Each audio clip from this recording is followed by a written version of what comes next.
Hello and welcome everyone to New Moon 2021, Cycle 12, also known as Blood Moon number 3. So today I'm your host playerzero, and this will mark the first of our Blood Moon stream series. So we have a lot of exciting matches coming up, but before we get there, let me just explain what is Blood Moon and how it works.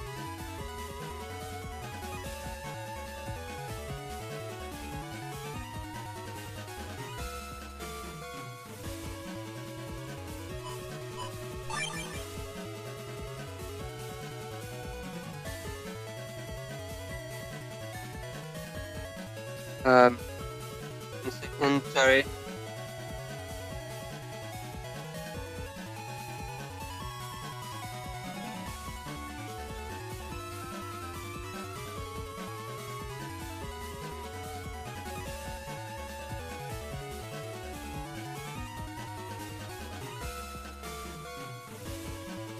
Okay, is the sound better now?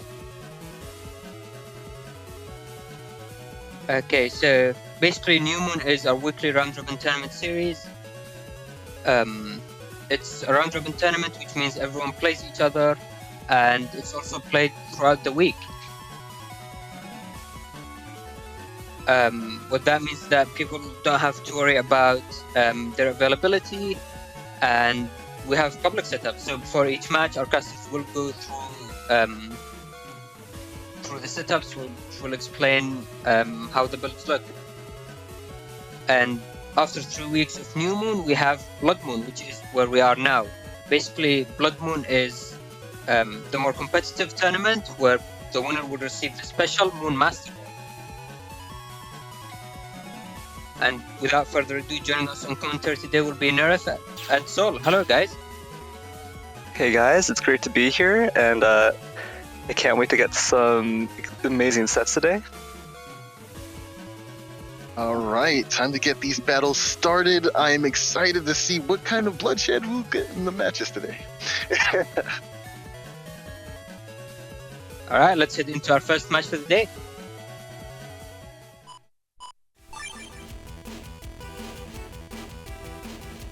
Alright, so the first sorry, you go ahead. is going to be Master versus WeenieWhistle. Tell me your thoughts, Neryth, what you got? So it's S code versus V code, Falzar versus Gregor, and we've seen Masters chip shuffle set up before, I believe, and I think we've seen some pretty interesting combos coming out of this, using those the ice seeds and train arrows, and just all the aqua chip combinations. So it's going to be pretty interesting to see how this plays out, because it could be pretty disastrous for either player. Pretty low HP thresholds, right? 1350 for Master. Not able to squeeze in too much thanks to that huge chip shuffle. But at the same time, it's a 1500 HP air shield setup coming from WeenieWhistle. So definitely could swing either way. A lot of really volatile combinations are possible here. On WeenieWhistle's side, you've got that Super Vulcan that can be beefed up with that white capsule on attack plus 30. I don't see a double point in there, but you know, even with just the attack plus 30 and beast boost, that is still a lot of damage. I do think the absence of double point here, it might be a bit of a mistake. Maybe finding room for it in the form of maybe removing one of the train arrows, or maybe it's kind of tough to say after that, really, right? Because all these chips seem so good, but there are a couple of things that I think kind of hold this folder back a little bit. Is the lack of one more area grab, and the fact that your HP is lower than 1400, like 50 HP doesn't seem like the biggest difference. So I guess there's room for that, but usually in a build like this, you'd see maybe recovers in the folder, or maybe even like Tango to help circumvent that lower HP threshold. But there's none of that here, right? So having something like double point to bolster that offensive power is so much more important in some ways. Yeah, I could go either way on it, because S code is a pretty combo heavy.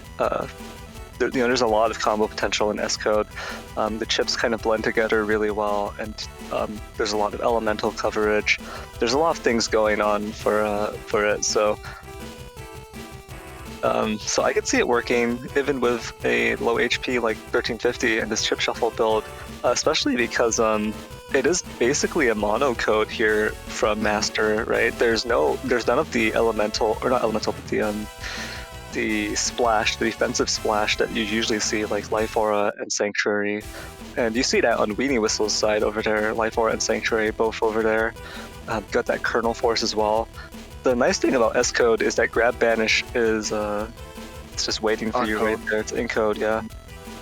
And obviously there's Slash Man SP, which is actually it does feel like a bit of a waste. Like you said, there's only those 2 area grabs, and Slash Man does do more damage based on the area if you use it from the back, especially.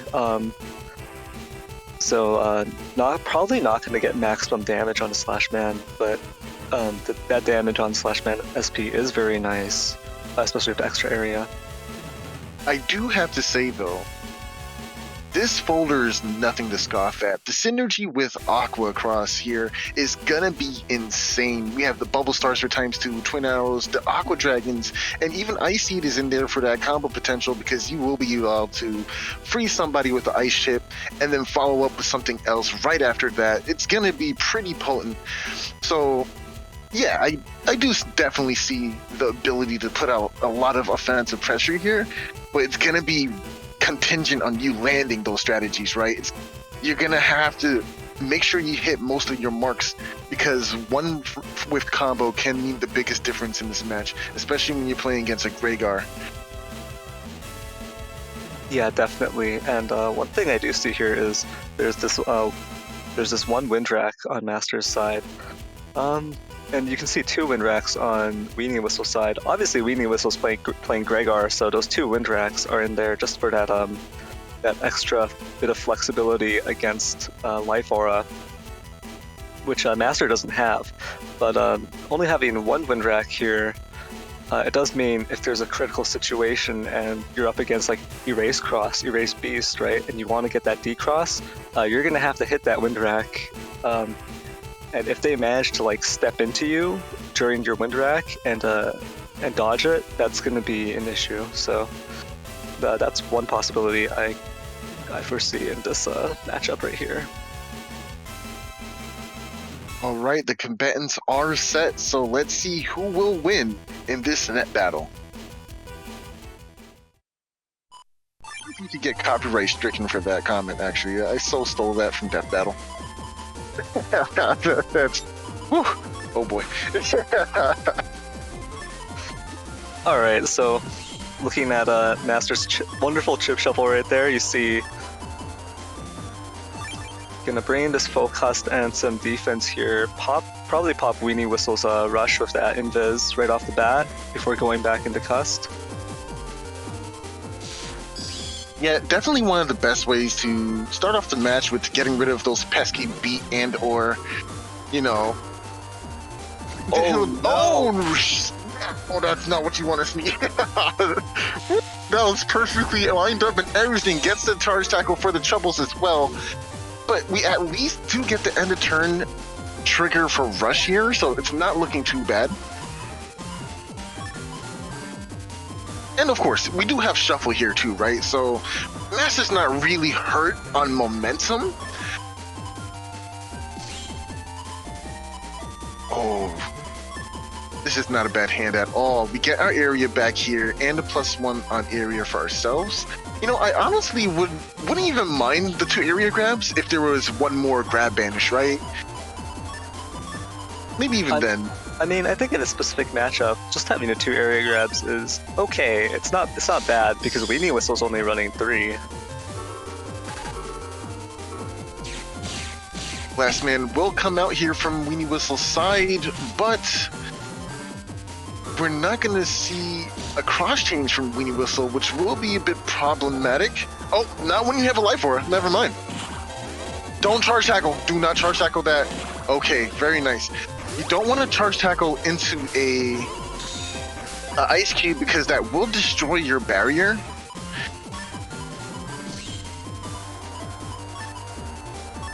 Yeah, and that was a very well-timed final charge tackle there to dodge the ×2 Bubble Star 3.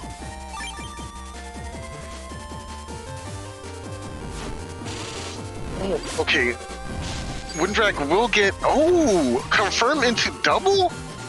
Ice there, that was really interesting. Oh, and we do see the A press a little too late as the custom gauge opens up. That would have been a huge decross and a freeze. Oh, nice. Stepping back was the best option here.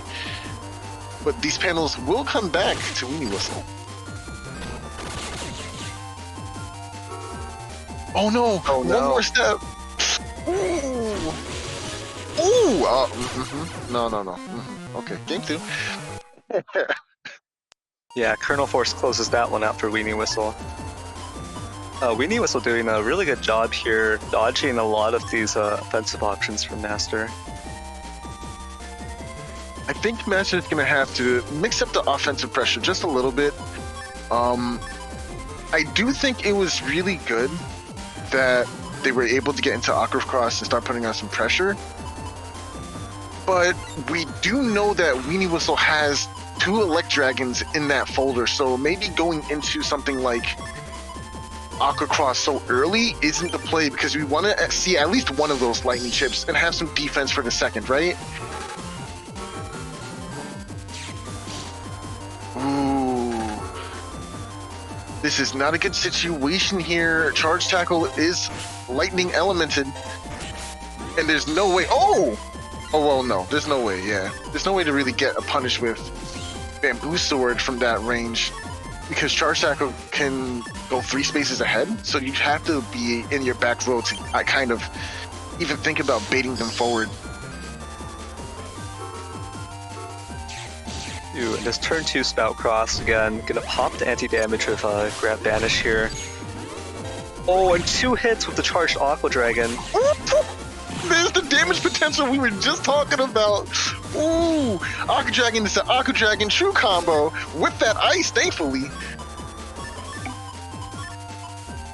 The D-Cross also added on to that damage as well. Honestly, I don't think you would want to keep both. Yeah, I would shuffle out. Yeah, I think this is a good trade here. You gotta keep in mind, WeenieWhistle doesn't have recoveries either, so this 210 HP, we're gonna see if WeenieWhistle can pull up some defense to hold on to it. Oh, and going into Elec is actually the worst possible play.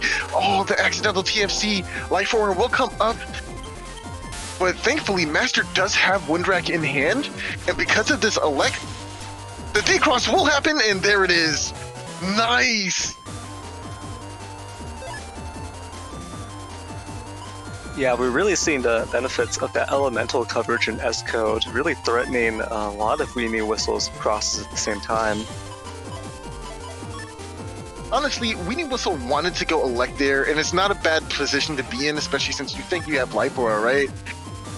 You want to threaten that Aqua with that Electric ×2, maybe get a D-Cross, but having all the right pieces in hand, thanks to that shuffle ability, just immediately allowed this reversal to take place. And being in Elec was, at that point in time, the worst possible decision Weenie could have made, unfortunately. Yeah, especially keeping in mind that wood chips tend to not flinch you, so it's just leaving you vulnerable to that follow-up damage as well. You know, I honestly would have, I would have went ice there just to get the ice with the positive movement. Oh, but there is a Grab Banish in hand, so I guess that doesn't really matter anymore. Ooh, but we do see a nice little combo here. I think starting off with the Grab Banish is the best idea. Yeah. Yes, and then go with Dragon into Eraseman? Yeah, definitely. I think the Dragon into Eraseman would be the optimal damage. That's not what we get here. Oh, yo! Okay, never mind. I guess you knew something that we didn't. Can you get a charge shot in though? I doubt it. Oh no, the whole slide happens. Oh, but we are positive on area here. Ooh, and you're sliding around. Last man. Oh, that would have been amazing, but unfortunately, anti-damage will take care of that. Oh, but races to the invisible! Oh my gosh, wow! Oh my gosh, WeenieWhistle throwing out as much damage as soon as possible just to get to that invis at the back. Yeah, very clutch invis there, stopping that double damage and the decross. A change here would be decent, but at the same time, okay, so we saw Blast Man come out. I don't think we've seen Element Man come out from WeenieWhistle's side yet, so there is an opportunity for some fire to happen. Oh, but being unable to walk forward will be the downside here. WeenieWhistle playing very well with the defense here. Oh, and the movement, so crisp. Because of those holes, it is unfortunate that Master can't step back here, but a Beast Out easily takes care of that problem. This is why fouls are so good.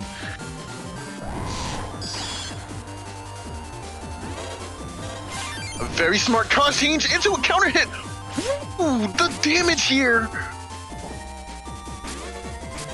Yeah, and it looks like that final bamboo sword was mashed out, but that probably was for the better considering WeenieWhistle still had that invis in hand. So trying to charge it might have been punished by that invis. Really well played from Master. I'm not sure if it was a read, but it definitely did work out in their favor, so we take those. 100% every time.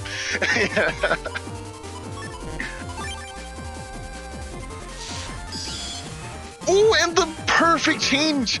I'm a little surprised going into... Oh, but both those aqua chips missed. Can you chip charge this? No chip charge. Interesting.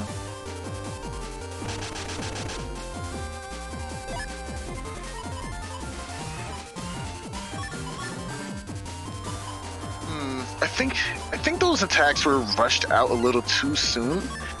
I definitely think he could have landed a couple of those and still dealt with the aura. Yeah, definitely a lot of near misses that turn for Master. WeenieWhistle even able to take down that flash bomb on the holy panel. Both opponents have such low HP. I mean, 1,000 is pretty good, but we all know this HP pool is fake. It just takes one opportunity to do a massive amount of damage. Oh, and the panels came back! Slashman will give... Catching WeenieWhistle off the holy panel of that, though. Oh! Immediate beast over. That was... you gotta do it. You gotta do it. Yeah, Immediate beast over here by Master. This is the best decision you could possibly make at this point in time. Wow, what unfortunate timing for WeenieWhistle to get the end of turn. Oh, but didn't even bother leaving it either. Oh, dang, that was rough. Yeah, well played to Master and WeenieWhistle there. WeenieWhistle almost clawing their way back in with that Super Vulcan, almost able to take that that final game.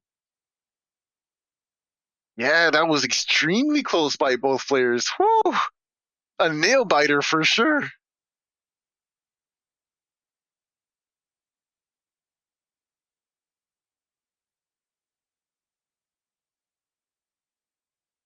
I don't even know if I can sit through the rest of these. This is this is really this is scary stuff, man. Yeah, that was a scary first set for today. Hopefully our next set is just as intense. So yeah, and I think with that I believe we can head into the setups for our next set of the day. Our next set will be ShironaNep versus Alrysc. All right, looking at these folders here, I love the E code folder personally. I've never really ventured into it too much, but being able to have Element Man EX and SP all in the same like folder potentially is just so devastating. Just the elemental damage that those chips put on is just insane, especially with Element Man SP, when you can just mash A for a quick 240 fireball, or you can get those ice conversions. It's pretty sick. Yeah, that's for sure. E-code, I feel like I see it as more of a Gregor code because, especially this iteration that Shirona is using. Because you see that Fireburn 3, Elec Pulse 2, the machine gun, Elec Sword, a lot of stuff that gets boosted by the flat boosts coming out of the Gregor crosses, if you think about it. So there's going to be a lot of plus 50s, a lot of plus 30 to random chips in there.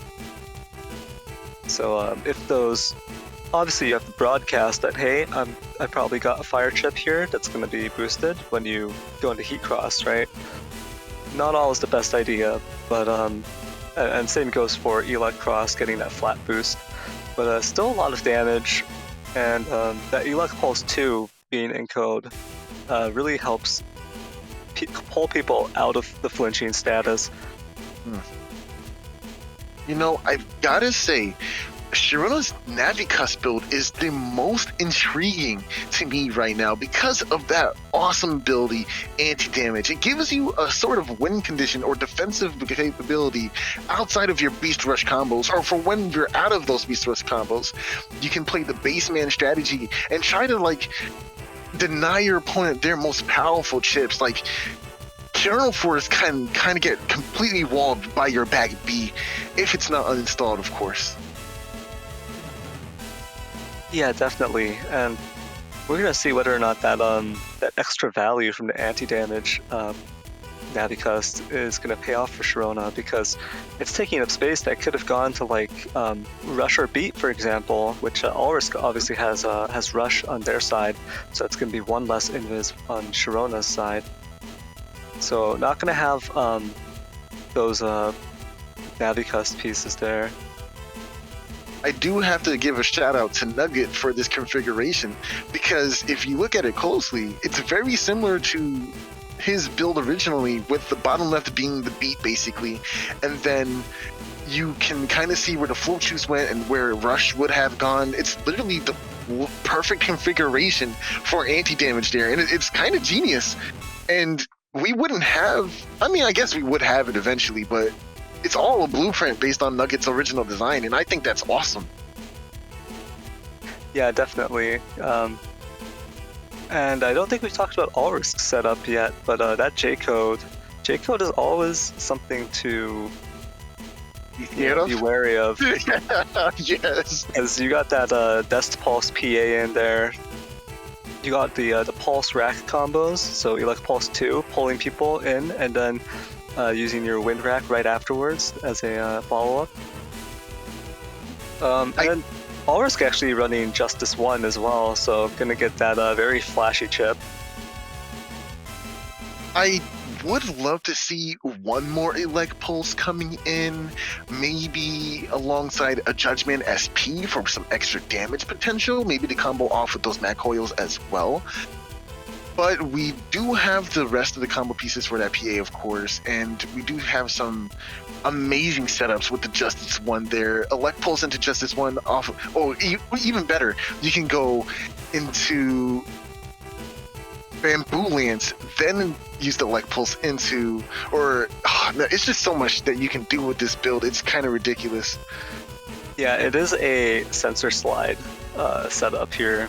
You got the Sensor 1 in J-code. I always forget about Sensor 1 being in J-code for some reason, but yeah, it's there, and Alrysc has 2 Mag Coils, and obviously all of the push and pull effects we've been talking about. Elec Pulse 2, Wind Rack, but yeah, like you said as well, there is a Lance in there. Just a lot going on, and there's even the 2 Boomers. Those are also actually pretty interesting. they can be pretty effective in J-code. They often can catch your opponent off guard. One interesting tech that's gonna help pull this strategy together is one that Alrysc has been going for a lot recently, and it's using that Charge Beast immobilization after using a beast charge at the end of a turn to try and deny your opponent a movement to guarantee and help you lock down some of these combos that we're talking about. So it's going to be interesting to see that in the mix as well, and I'm hoping that we get something explosive. Yeah, and I think with that we can head right into the set. Ooh, and we get the perfect music to start us off. Once again, showing that Gregar's the better version. You should never play anything else. Personally, as a Falzar player, I am deeply offended, but I'll let it slide.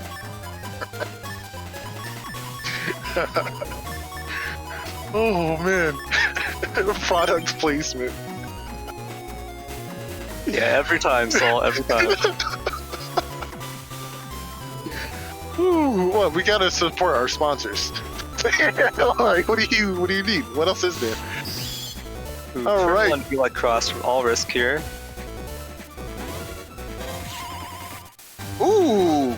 Oh, so lucky! Oh, but still gets a counter hit into the fire! What? Oh my gosh! What? That was all an accident sensor times 2! Oh, you can't move anymore. That's where you live now. Oh my gosh, what was that just now? No access to anything like Dustcross here either, so you can't just be left suck up the sensor. You actually have to deal with that there. Oh, okay. Barrier 200 will come up. A defensive turn here is actually like best case scenario. I think that was really smart. Draw out the turn. Ooh, accidental TFC to the Erase Man here.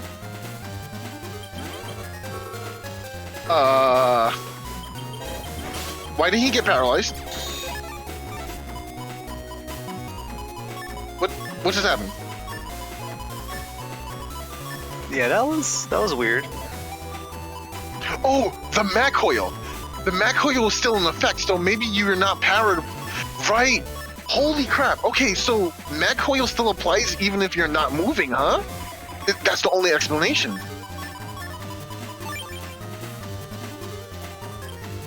It should power afterwards, or maybe it lasts for as long as the duration of sliding is, right?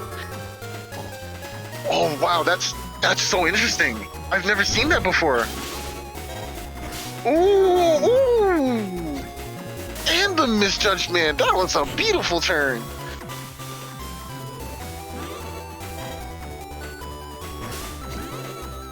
Machine gun is still in hand. Ooh! Almost dodged all of that there. Element Man SP will come out. Not going to get the decross, but we'll go for that fireball just as we talked about earlier.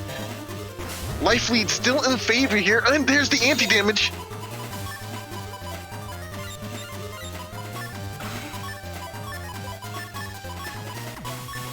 Yeah, Alrysc on the back foot here, 108 HP, but not throwing in the towel yet, trading back a lot of damage that last turn. I love this play here. This area grab is 100% a bait to respond to something. Invisible will come out. Now you have this defense here. Oh, double boomer's gonna do some quick damage. Oh no. This is not where you want to be right now. That's a lot of damage.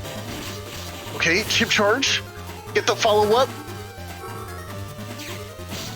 Okay, in this situation, I think you should always buster, because you do not know what could be TFC'd afterwards. But I do think it was pretty safe, right? That's something I'm still trying to learn too. Definitely would have been just better to close it out with the P shot, yeah.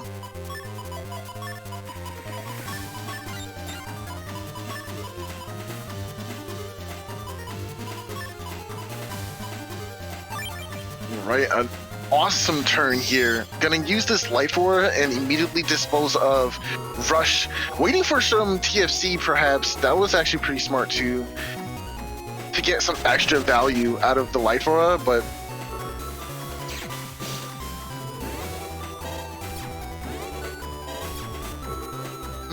maybe taking the extra invis here was a bit too much.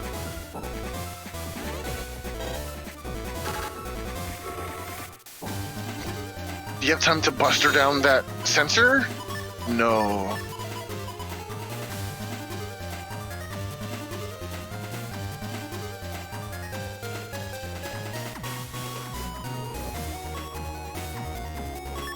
Yeah, Shirona might have been trying to pop rush there safely with the life aura, but didn't end up going that way. Instead, the invis and life aura are both active at the same time here.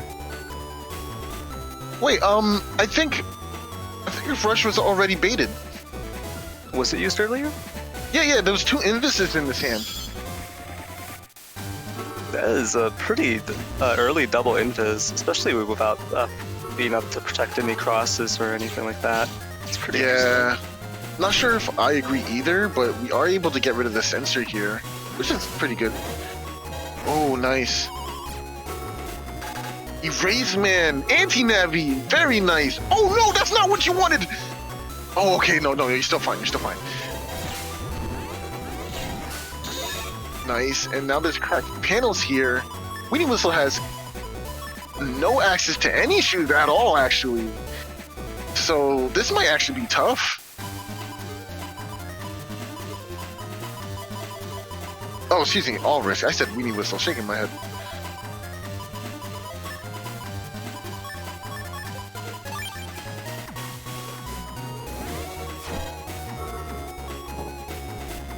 Nice. Erase Man will punish here. If you can... Oh, that's just this one. Now... Oh, no.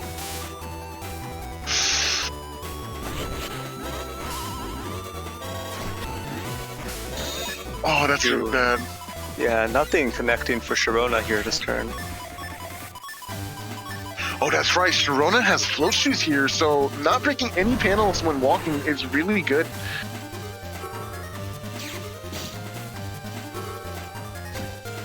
Oh, sensor being placed over a hole. You don't want to be there.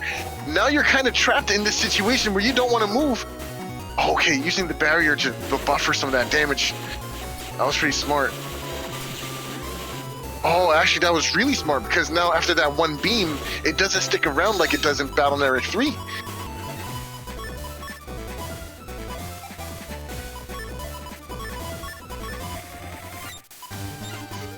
Yeah, unfortunately, Alrysc not able to get that Gargar Vulcan and pick off that Barrier 200 quite yet. These ice panels are putting in a lot of work.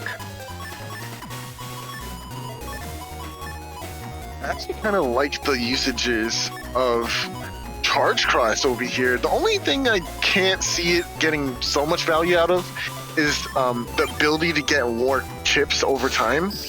Because you already have custom max in this Navicast here, but I don't think that's really the hugest issue.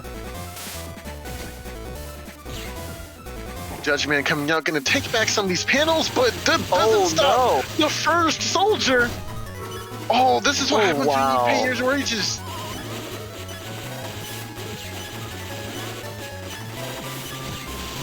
Oh, okay, yeah, okay, you don't want to charge that anymore. You just want to move. Okay. Wow. Made it to the end there.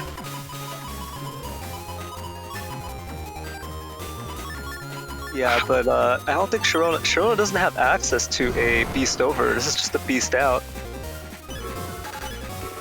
Man, Life Orb will come out here. You're not going to have the time to chip charge this unless your dodging is godlike. Oh no, I probably would have tried to chip charge this because how do you deal with the aura? Oh, the woodback! My gosh, the reversal! Oh, but it's not enough. Wow.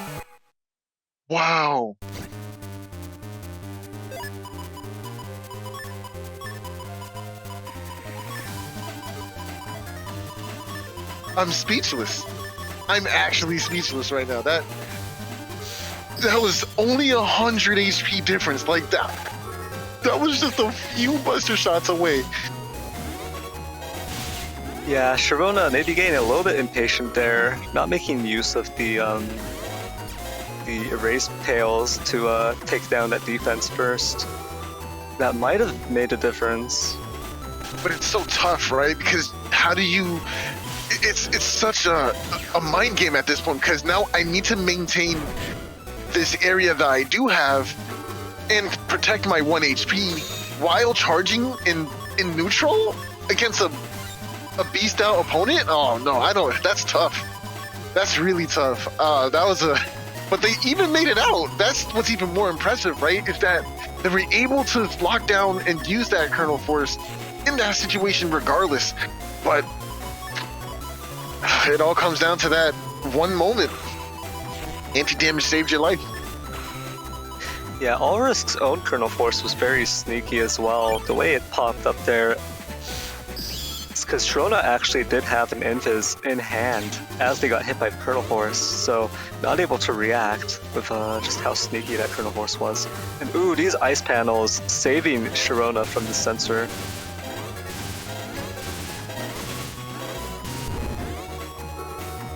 Ice panels could have been really problematic too if the initial hit of the beam had actually made connection there, because then they would have been sliding through it, taking extra damage. But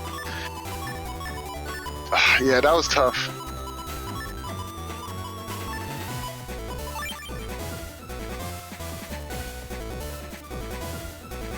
We do see a wind rat coming out. Oh, and the dodge. Oh, the boomer. There's not enough time to move. Oh man, that's so nice.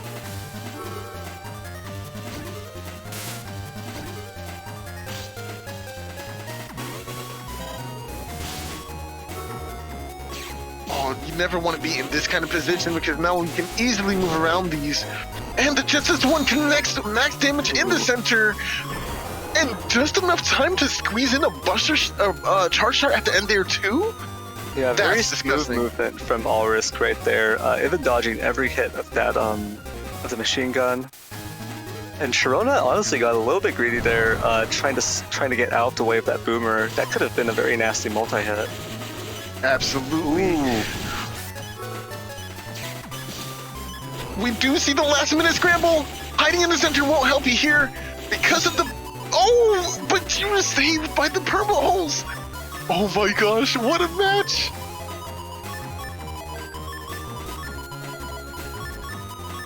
Going for chip charging here is actually not a terrible strategy. I would probably go erase, if anything, so that way we can get these guaranteed 200s. Maybe your opponent goes for as well. Oh, that's not what they decided to do. Double life aura here. If you had gone erased, you would have got rid of this life aura. You are safe though. Oh, nice! Nice! Stand in front of this perma hole. This perma hole is your friend.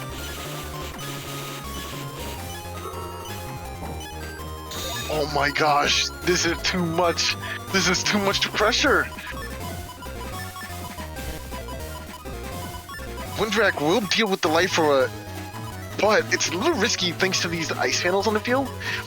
If Alrysc goes sliding around and slides forward, dodging this Windrak, you're in a very tough position. So beasting over to, or not even beasting over, but changing your cross to erase here, just to at least solidify the removal of this life aura would be good, but destroy pulse.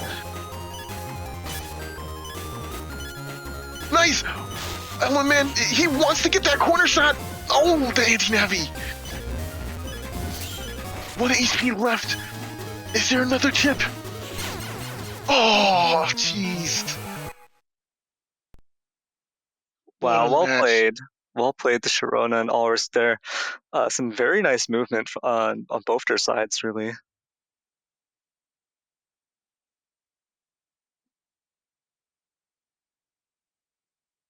Whew, I'm sorry, I'm sweating a little bit, bro.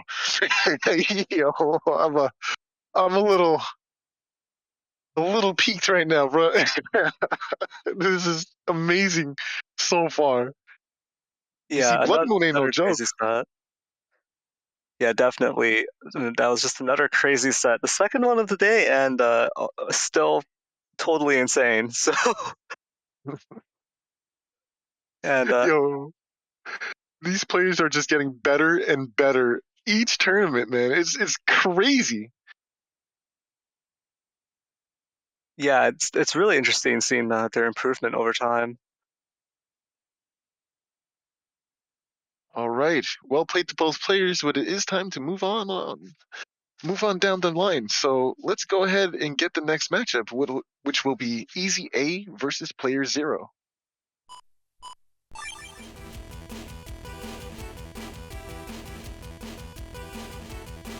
Yeah, so we got EasyA on the left here with this T code set up.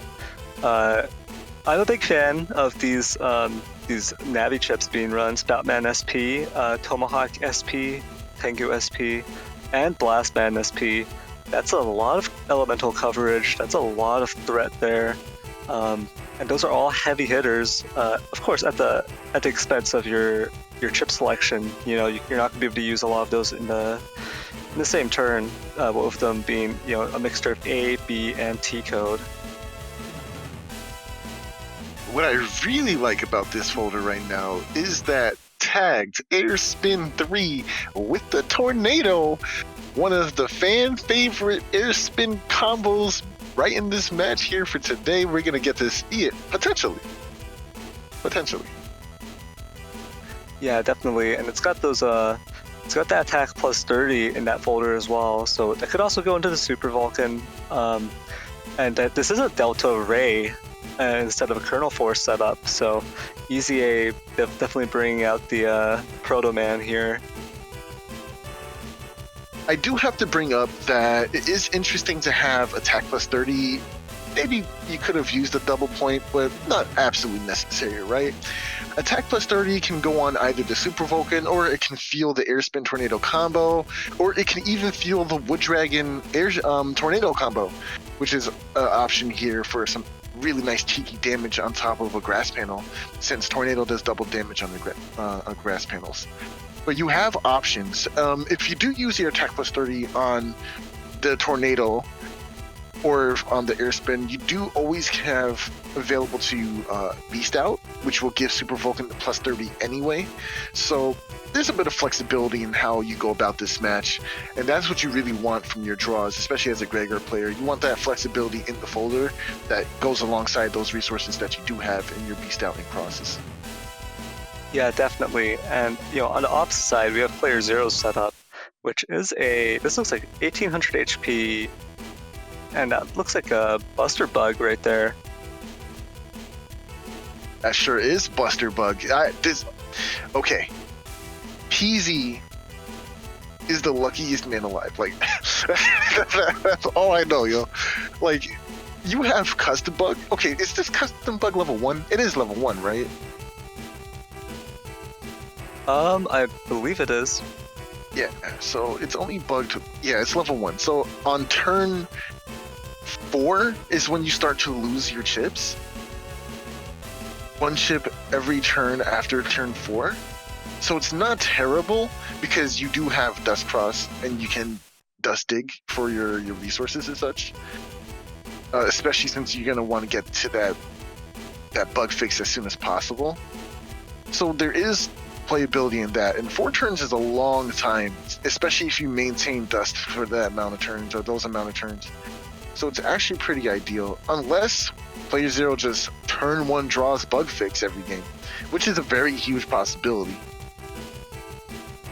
Yeah, turn 1 draws bug fix, and then gets an immediate Meteor Knuckle that does 50 hits. 50 hits, 5,000 damage, just deletes the opponent right off the bat.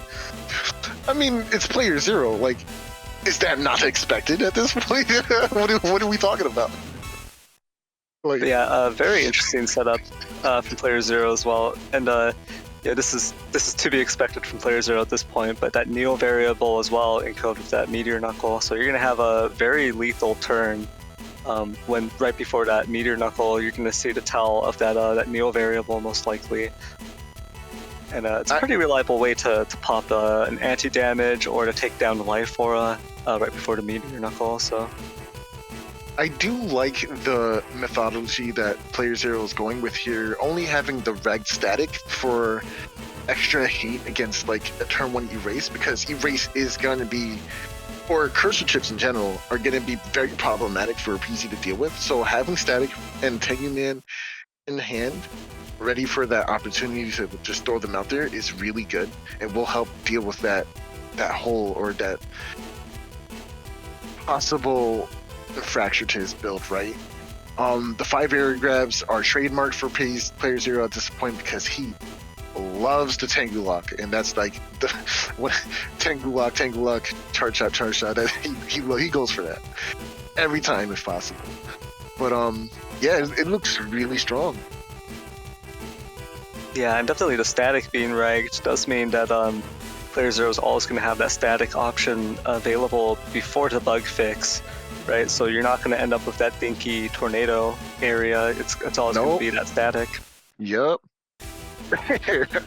You know, I actually really respect that he regs it, right? Because this means there's no like, oh man, I drew the bug fix, but I have static in the folder. But I don't want to use the bug fix because I want to use the static. No, that we do this now. Like I have it on deck whenever I want it. So deal with it if you got it. It's nice. It's really nice. Yeah, definitely. But with that, I think we can jump into the set. Ooh. Gotta get that Battle Network 3 music in there.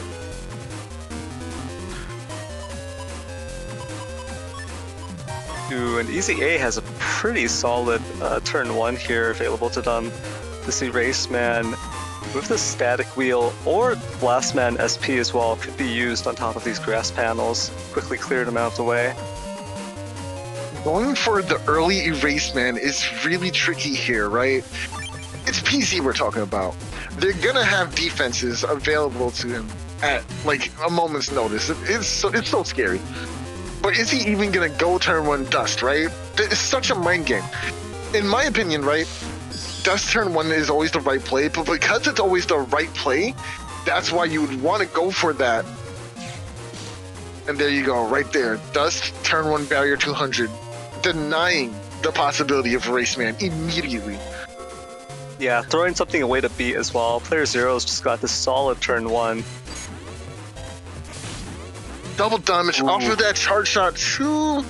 Woo! Yeah, no, PC's no joke. Ooh, that's actually pretty bad here. You could have used that Erase Man to at least. Oh! Yeah, the air spin does go off, but there is no follow-up, and there's no way to extend it here because of this area and the way it ended up. That tornado is just gonna not match up with that air spin. And we see the unfortunate side effect of being a Gregar player, looking at spaghetti the folder. Yeah, Z's and T's and B's. I think it's a little risky just going for the circle gun, but if you land this, nice. The very end of it there, and gets the D-Cross. Oh, but the uninstall into the static. So much value. Timed there. Perfectly timed, just as that panel was coming back.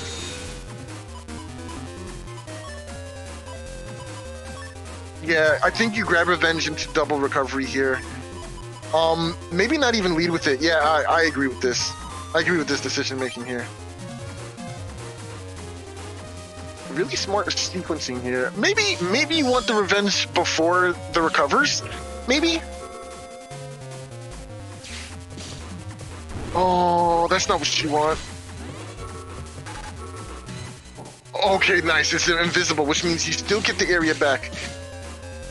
Walk forward immediately. Yeah, you want to camp forward as much as possible. No, you want to be forward. Oh no! I tried to tell him! Neryth, he wasn't listening! He had an AirPod and there's the 80,000 hits! Oh my god, I don't want to be here anymore. What are we doing? What are we doing? What? Oh my god. But there's still a potential here. This is Delta Ray Edge in hand, and Player Zero is in Tengu. But this area and this broken panel from the Meteor Knuckle as well is going to be a problem here for landing the full 3 hits. Yeah, that broken panel on the top is the biggest like deterrent here. But what else do you have? No. Yeah, wind rack first. Wind rack first, and then you have the chance of catching Player Zero as on the walk up. Yeah, yes. On the walk up. All right, let's see. Let's see it. Come on. Oh, he went down on purpose. No. Oh no. No.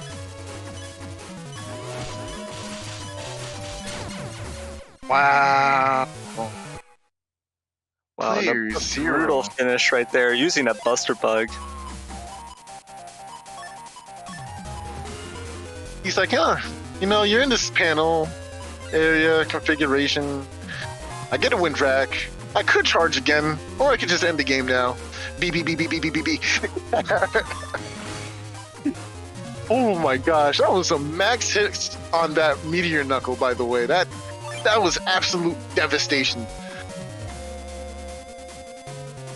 The biggest thing, though, is how do you come back for game 2? How do you readjust and get yourself back into this game?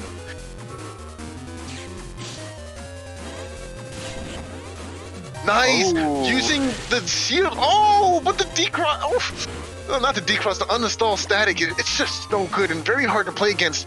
But we do maintain this aqua bubble here. The bubble wrap coming into play after the fact means we do get to keep this bubble wrap for a while now, unless Tengu's involved. And if Tengu's involved, we do have a sword for him. Yeah, and an axe. This Tomahawk SP. Oh my gosh. Okay, so I'm taking this Tomahawk Man SP. I have to. I'm going slash. I'm forcing him to play the game. I'm letting loose some charge shots just as bait. And I'm using this Tomahawk. That's what I'm doing right now. I don't think it's the right play. I think going for grab revenge is the better play. But I know he has more area grabs in the folder, and I know they're coming. What would you do? So it is a normal gauge matchup here, so you're not going to get punished too hard in one turn by this Tengu lock.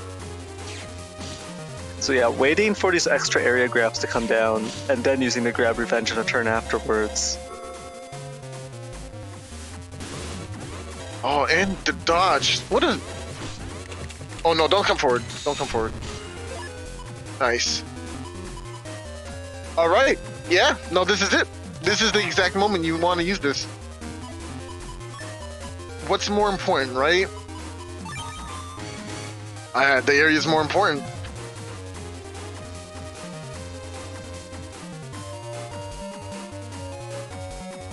You know what? This makes much more sense, right? Oh no. Not using the grab revenge immediately has led to a pretty unfortunate outcome here. Player 0 just gonna camp forward here, keep the area. I like the full defensive play here, but now we're in a position where we need to use this Tomahawk Man SP not as a decross, but as a way to deal with this aura, which is definitely a situation you don't kind of want to be in. I think maybe going slash here is the better response. Oh man, this is rough. Don't forget about the Delta Ray though, so there's always that potential to hit with an even harder hitting sword right afterwards. Yeah, but is PZ going to stay in Tengu? That's the question we have to answer. Sneaking in that full cut, oh! But what do we get off of it, right? Beast Out is an option here, and we do have a lot of damage on deck.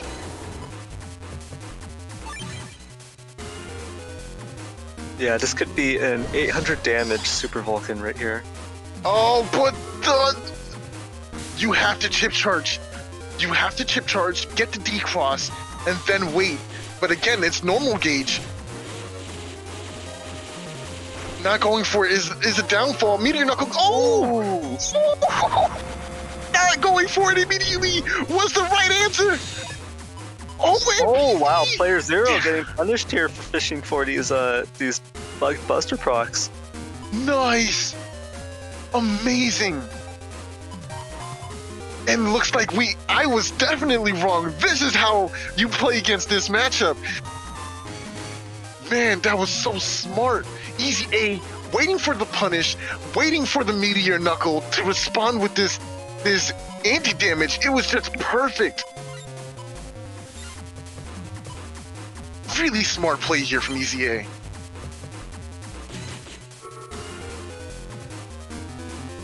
Defense is going up for both players here. Ooh, but this Bug Buster is going to do a lot of work. Sanctuary will help out here. Tengu maybe predicting the Erase Man to come into play here? I don't think it's the wrong prediction. But right now, we want a way to decross this Tomahawk because it's kind of problematic, right? But will you be able to land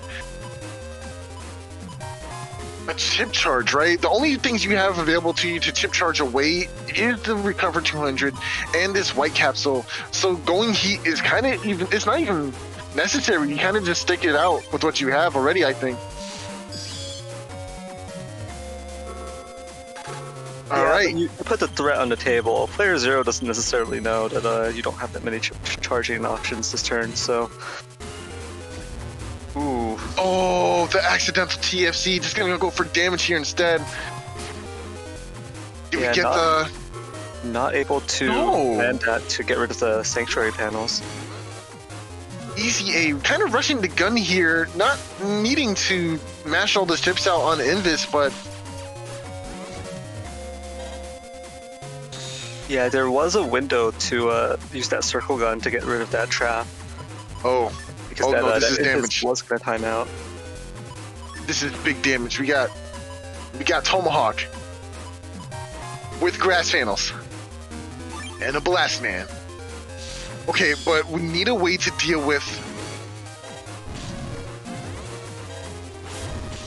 Nice. Okay. Blast Man does connect here. Nice.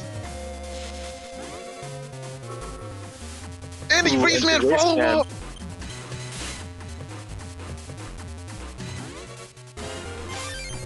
Oh, the counter hit! Wow.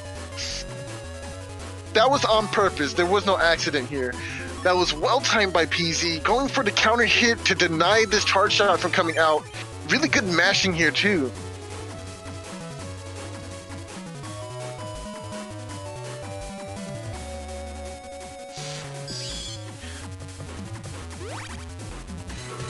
Oh, nice, nice, nice. Gonna go ahead and get...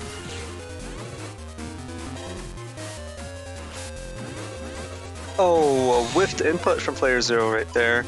Not able to get that sonic boom out from the Neo variable.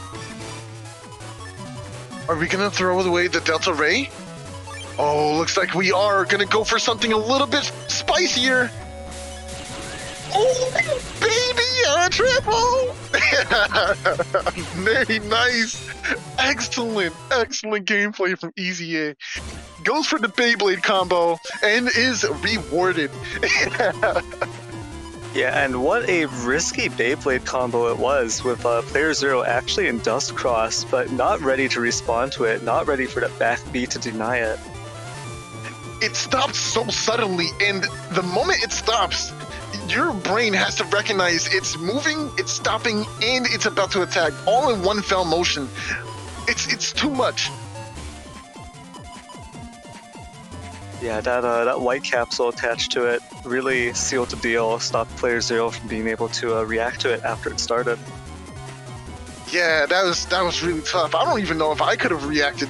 You know, that's a really tight window there. Granted, you have super armor, right? So you can eat a couple of hits and still back B, but the counter hit is what really sealed the rest of the deal. I think PZ was going for a battle chip attack or something of sorts, and maybe got countered in the process. It had a white cap. Oh, it was a white caps. You're right. You're right. Okay. Whew.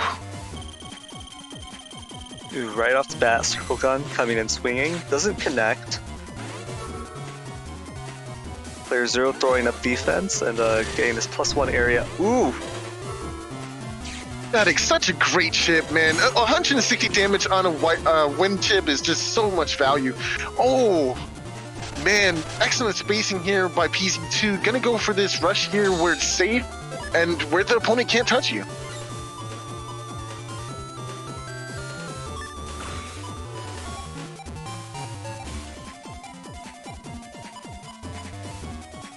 EasyA just thinking about the next turn, what exactly it is they need to do.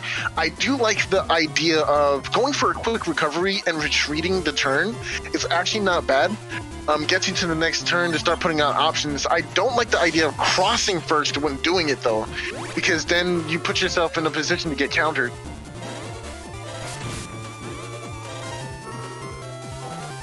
Now you do it. Nice, excellent. And your mid attack too? Okay, if you step forward, do you have enough time to go for a wind rack here? This is tough. This is a tough decision to make. You know you want a wind rack, but when is the right opportunity? What do you think, Neryth? This is definitely doable here, I think. I think you have enough time to step forward, do the wind rack, and then the revenge, but it looks like that's not going to be the play here. Oh, Groundman SP. Oh, that okay. So maybe going for slash to bait out the response of Groundman SP was the best play here. And now you have the flashing, which means you get the wind rack uncontested. That was kind of brilliant. Okay. Whoa, the flashing panel while he was standing on it. That was actually pretty cool.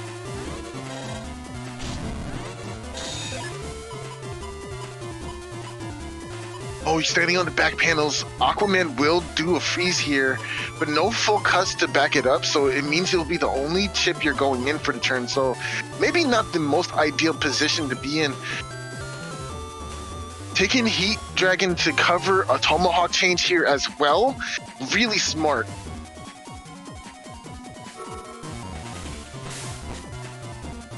I hate that bird. I hate that bird so much. Ooh, should have waited. But on grass panel, we'll get the double damage here.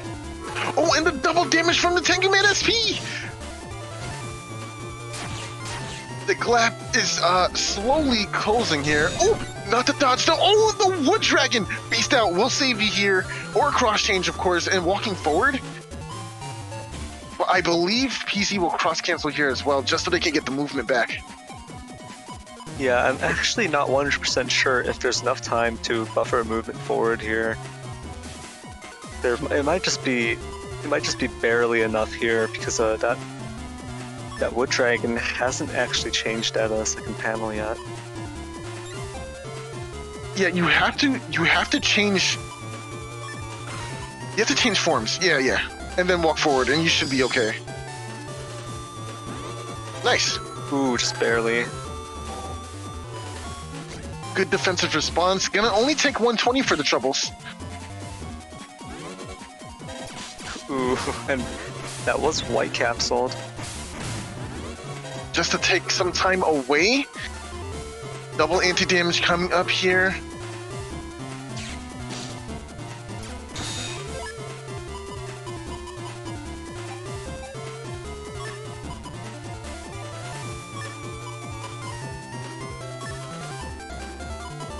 Oh, there it is.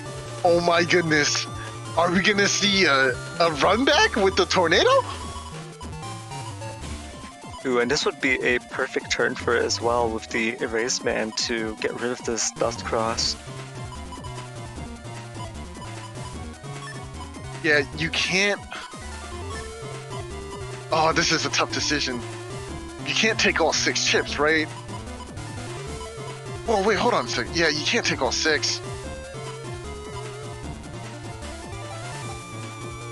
So how do you position this? Do you need the area grab? I feel like you kind of do, right? Just so you can confirm this combo. Unless PZ steps forward for some reason. Besides, you can probably use Tomahawk for a little bit later. Oh no! Oh, that's rough. That's really rough.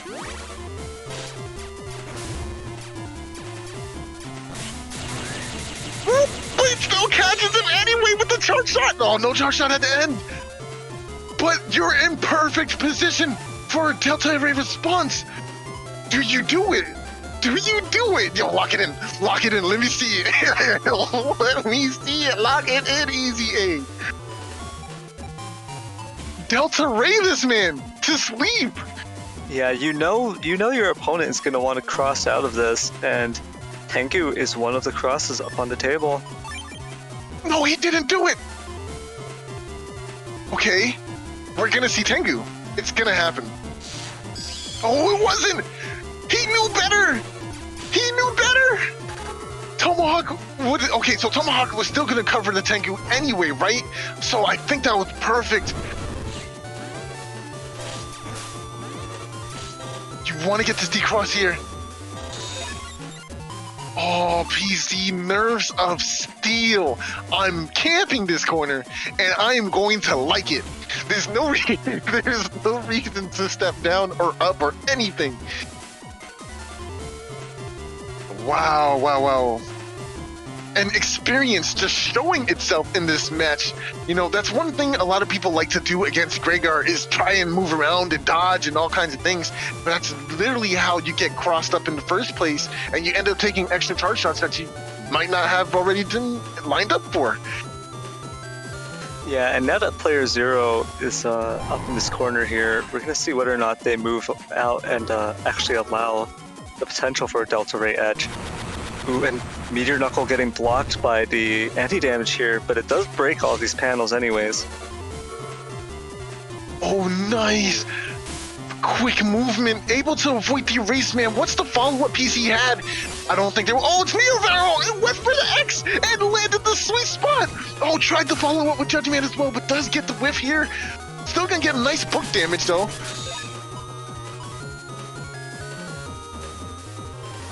Oh my gosh, what a match! Delta Ray still in hand too! Tango still in the back! You can take Sync and... Oh, this is perfect! Make it the last chip? Oh, that's so smart! Okay, still no cross change to Tengu.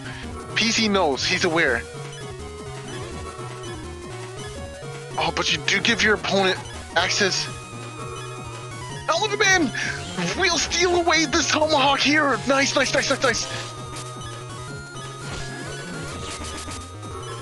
the perfect range! Delta Ray! Oh my gosh, this is so good! 1 damage! You gotta close it out! No, you didn't close it out!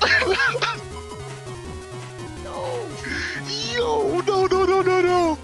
Okay, it's only 1 HP. He's used both recovers. There's nothing else. There's no beast over either. Oh my gosh, it all comes down to this.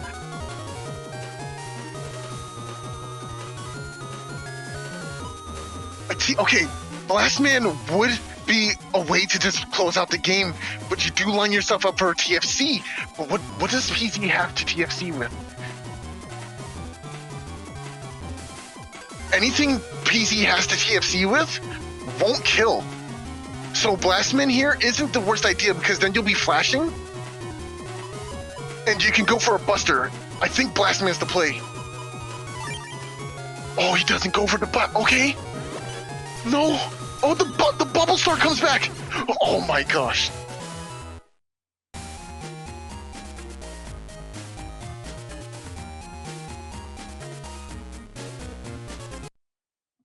Wow, and EasyA takes down player 0 right there. If you guys could see my face right now. If only you can see my face right now. Neryth, what was that? That was all of the...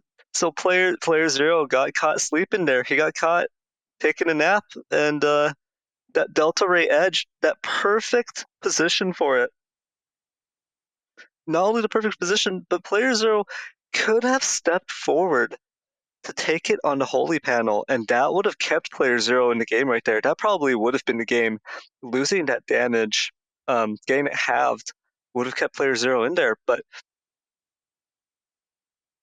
EasyA just able to catch player 0 out, waiting, for that perfect moment for player 0 to let his guard down, step into the center there, and just a full-on Delta Ray, 3 hits. That was insane.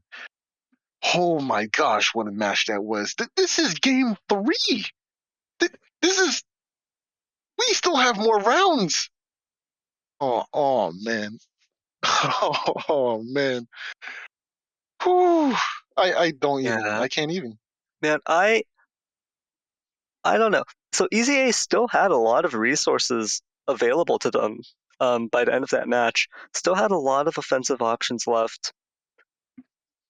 If playerzero never stepped out, though, never put themselves into a position where they would be vulnerable to that Delta Ray, I'm not sure that EasyA had enough damage to take playerzero down. But that was quite a balancing act on both players' parts right there. Oh, jeez. I can't. I really can't right now. Neryth, who do you have next? Who's next? So coming up next is lizardlab versus Thiago. And another veteran player in Thiago coming into play here. Oh man. Ooh, Thiago's play with Gregar is questionable, if not genius, right? The lack of super armor in Gregar is both a testament to the power that Gregar has, but also the risky kind of playstyle that Thiago has adopted and made his own in the last few years even. Now, the idea here is that, like Falzar, giving you access to air shoes or float shoes through their beast out, Gregar does grant you access to super armor, which means any combo you use while in beast out will have super armor available for you, right? But unlike Falzar, we don't have a cross that gives us super armor, and we also don't have any access to shoes through our crosses as well.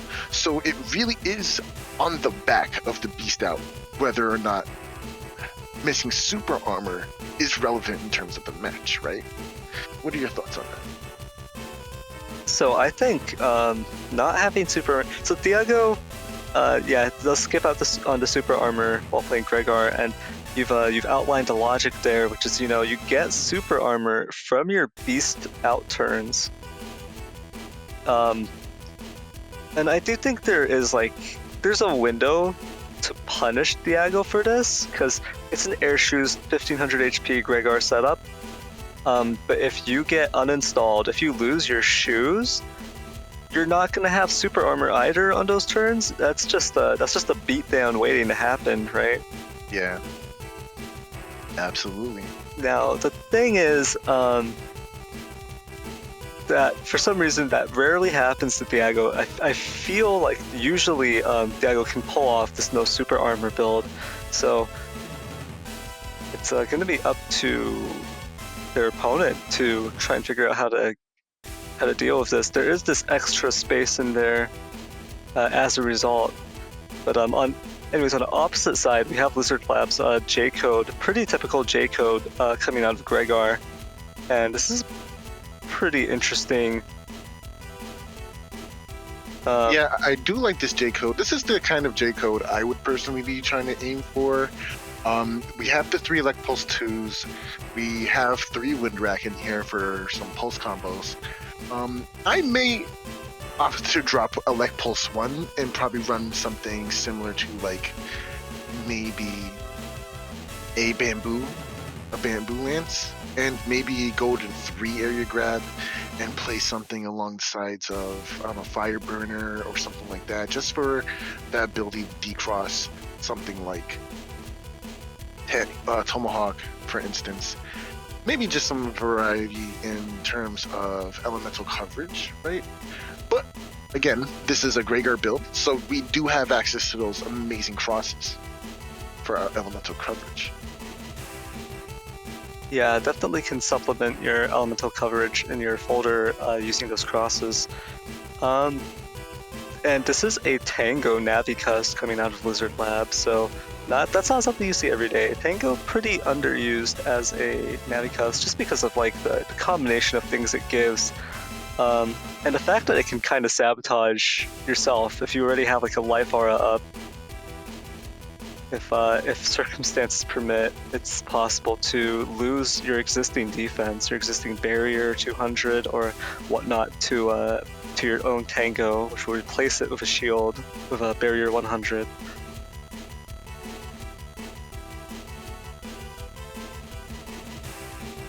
But yeah, and I think with that we can hop into the set.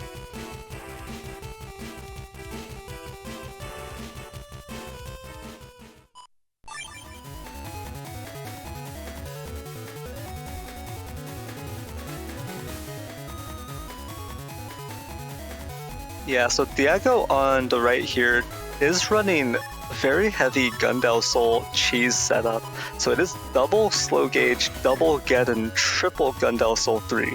So there is a lot of potential here for Thiago to catch Lizardlab out, especially with no shoes on Lizardlab's side, and then just vaporize them with 3 Gundel Souls in that one turn. Of course, Thiago is going to have to contend with the fact that they are only at 7 total cust spaces. They've got that cust 1, two cust 1 pieces in there, get that extra space in there.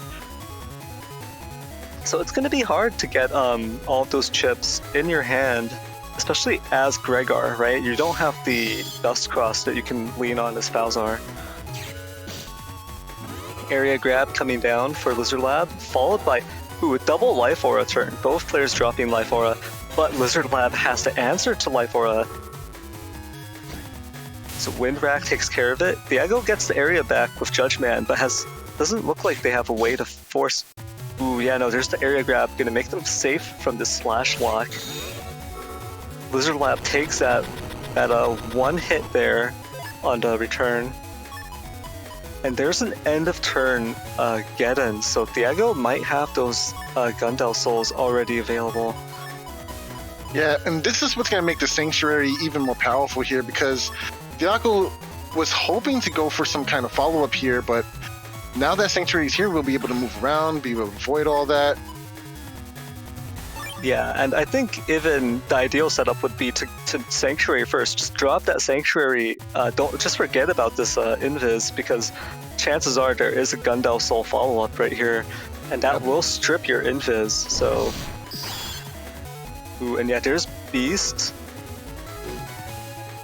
Oh, Rush still in play. That's so getting burned on the Life Aura. Sanctuary coming out. Oh. The Windrack will get rid of this Life Aura, and the Beast Charges are here. You know, I'd probably wait it out, because there's always another Beast Charge. Oh. Ooh, and that was decent on Lizardlab's part. Trading into that first one with the Electros Charge Shot, that's pretty good, because you're taking it on Holy Panels.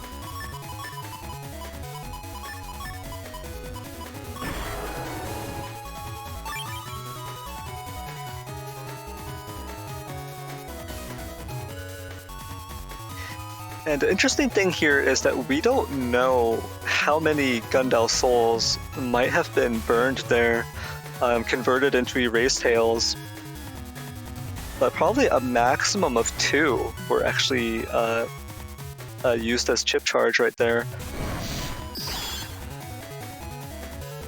Ooh, going for some nice juicy elect charges here is actually pretty ideal. Gonna get him first, and there it is, the Colonel Force here! Nice in the game! Wow! The power that Colonel Force holds is ridiculous, and that is in its prime. One area grab for even more damage than usual for that nice quick finish. Yeah, definitely. The fact is that this is a Gregar versus Gregar matchup. You're going to see those volatile Colonel Force turns. The truth is, this game, HP is basically fake, bro. Like, yeah, you have 1800, but it can all just go away in the blink of an eye. Ooh, turn 1 Life Aura again. Thiago's squeezing in this Erase Man, but I'm not sure if it's worth it. Ooh, wow, Proto Man SP gonna take away that Life Aura almost immediately. So both players had a lot of backloaded chips right there.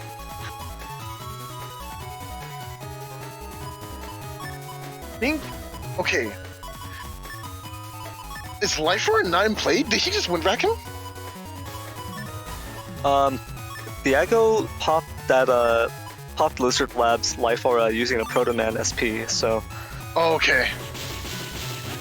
Oh, there it goes. Now we both don't have super armor, so what's up? What happened? Keep that energy. Oh, nice. And a nice double damage finisher from Element here. Erasement in hand will connect, get a free charge shot in the process. Yeah, I wouldn't press anything either.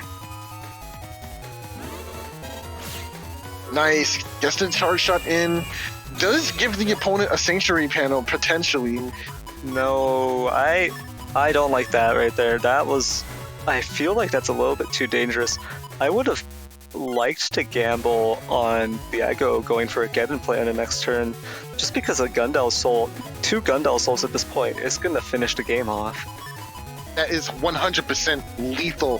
When Lan is standing outside in game and you go for a Gundel Soul 3, that is 480 damage that pierces enemies and can't be stopped by defense. So you definitely don't want to be in that kind of situation. There's the get-in, which will stuff out the dust. No! Oh no! No. Your HP's fake. No, your HP's fake. It doesn't exist. Tango! He survived because of Tango! Wow. We can still get somewhat of a punish here into some more HP. That's the best thing you've got going for you. You want to go into stun, into Judgment for more stun, and you want to stall out this full turn as much as you can. Stall. No, don't. I wouldn't even lead with that first. I would go for Judgment immediately, and then recover. Oh man, I don't know.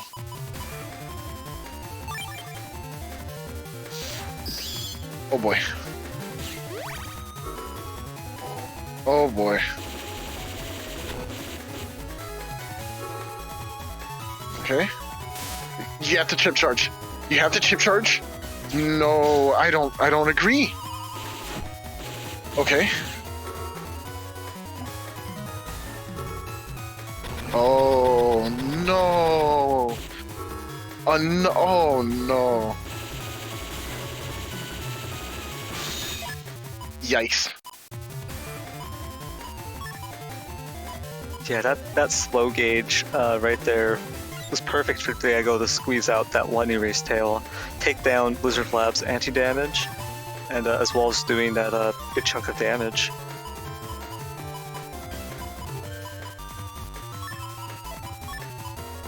And the thing is that at this point, Lizard Lab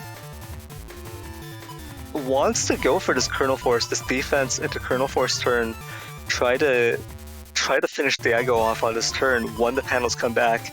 But are you gonna make it to the next turn? You could have gone for that. You could have gone for that. Those J-code chips. Ooh.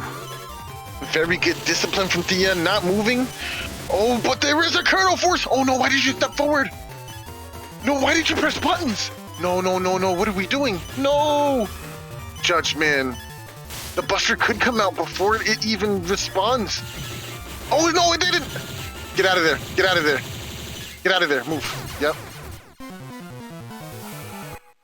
Ooh, okay. Very rough. Lizard Lab did have the potential to make it back behind that rock, maybe make it to one more turn.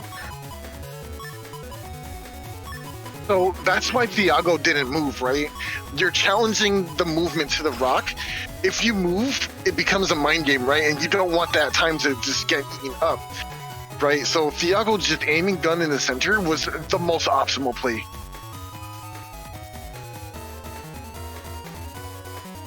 Dang, that was such a tough round.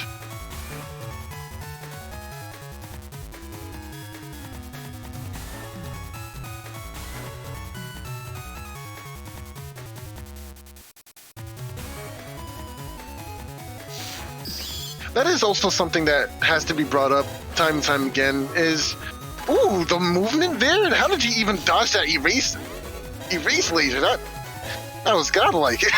But yeah, this match is probably being played with some high latency because of the distance apart between players, so that is a factor in some of these games.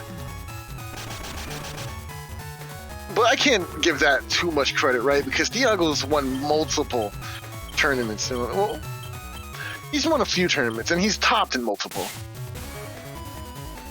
Yeah, Thiago definitely consistently places high in tournaments. And is a solid player overall. And you see that the end of turn recovery 300 topping Thiago back off, just reversing all the damage that was done just now. I do like the Elect Pulse into the Windrak play. If played correctly, this should definitely be a decross to erase coming out.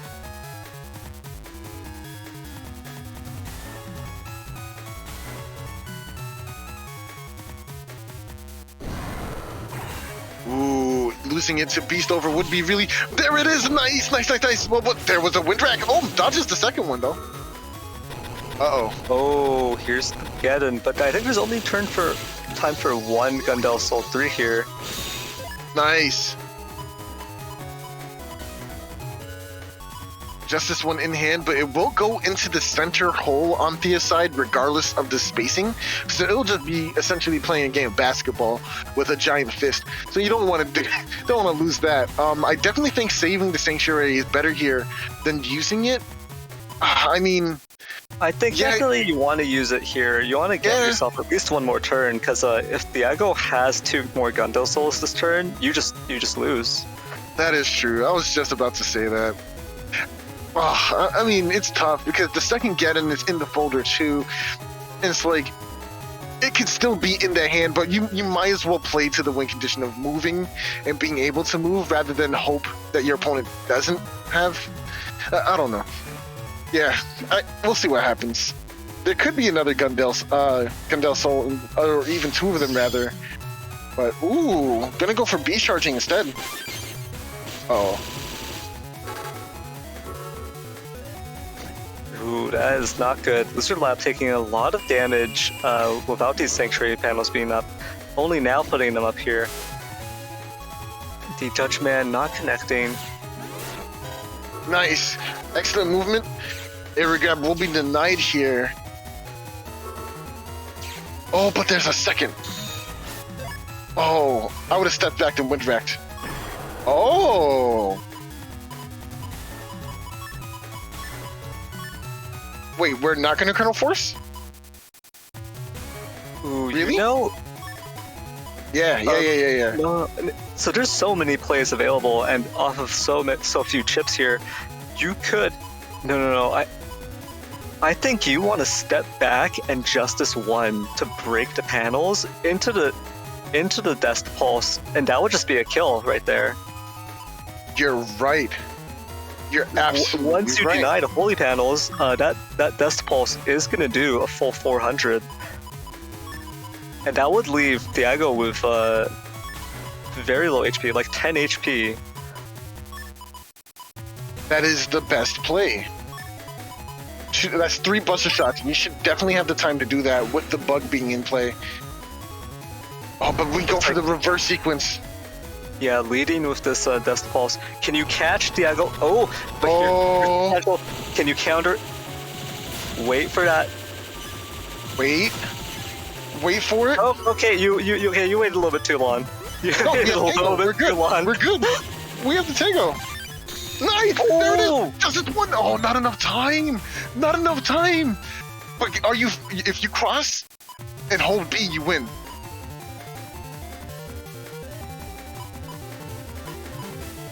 You have a barrier up still too. Cross hold B. Just go into erase. Go, yeah, whatever. It doesn't matter. Just come on. Yeah, take the 300. Take the Invis even. Just hold B. That's all you have to do is hold B.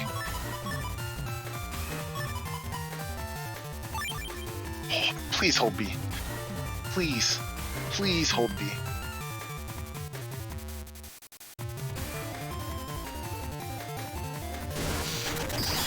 Oh, he trans.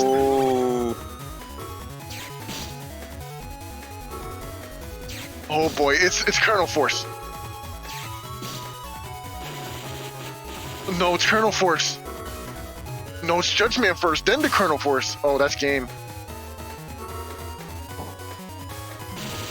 There's no Colonel Force. There's no Colonel Force.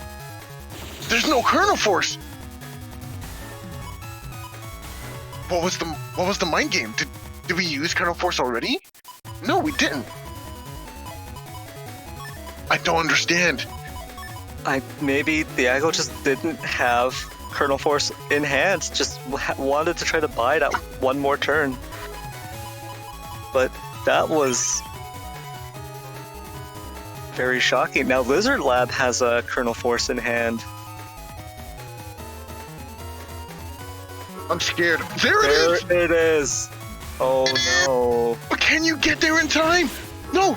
Oh, the second with the ending. Can you get it? Can you get it? Oh my god. The scramble. The scramble. Oh my goodness. Oh my goodness. Yo. Yo, that shit is hot. Oh my gosh. Yo, oh man. Oh my gosh, yo. Oh wow, we're getting rated. Thank you, past 88345 for raiding with your party. Appreciate that. Thanks for the raid. Man, no Colonel Force? But end turn Colonel Force? That was big. That was kind of big brain. That was crazy. I'm not sure why though. Why did it happen like that? No, that wasn't an end of turn Colonel Force because the beast out, he would have used it. Yeah, that was I think that was a start of turn Colonel Force. Right? I don't think Thiago had the Colonel Force available on that turn. Couldn't go through the chips fast enough to get to it, maybe. Yeah, that's probably what it is. Didn't draw it, but this was the turn I got it, so I got to use it. But went for the beast over because I need to be able to get to the next turn anyway, and my life is so low, it kind of doesn't matter at this point, right? Oh man, wow. The decision making in this game is ridiculous sometimes. Yeah, EasyA in YouTube chat saying, looks like lizardlab might have paid his soldiers a little more than Thiago. Yeah, that's true. I mean, lizardlab's Colonel Force was on time. A little bit early, actually. They were waiting in the wings. Like that Colonel Force was sitting in lizardlab's cusp for some time, just waiting there, just being like, "Yeah, I'm early to work. That's fine." Yeah, I'm here. Like, just point us where you need us to go, boss. we're right here, dude. Oh my god! Well played to lizardlab and Thiago. Very interesting set right there. Absolutely, that was so well played. Oh man, but next up, we have even more anxiety waiting for us because now we have Symes versus DrugsAreBad. Now, we're gonna call him Dab for sure. So Dab over here isn't relatively a new player by any means, but definitely a spring chicken in comparison to the extensive amount of games that Symes has put into this game. Spring chicken. That's one way of putting it, for sure. Yeah, Symes, a hardened veteran, top placing almost every single tournament he enters. Just consistently a good player, overall. And then, Dab on the right side, nothing to scoff at. I think is a solid player as well, but just definitely not as experienced as Symes or some of the other veterans in the community. And this is going to be a Gregar versus Falzar matchup, with Symes playing the Chonk Gregar. It's actually been a little while since we've seen that Chonk Gregar in action. It's just been a hot minute. At a 2200 HP, you got the Buster stats in terms of the attack max, and a charge max, letting you get out those charge shots just that much more quickly.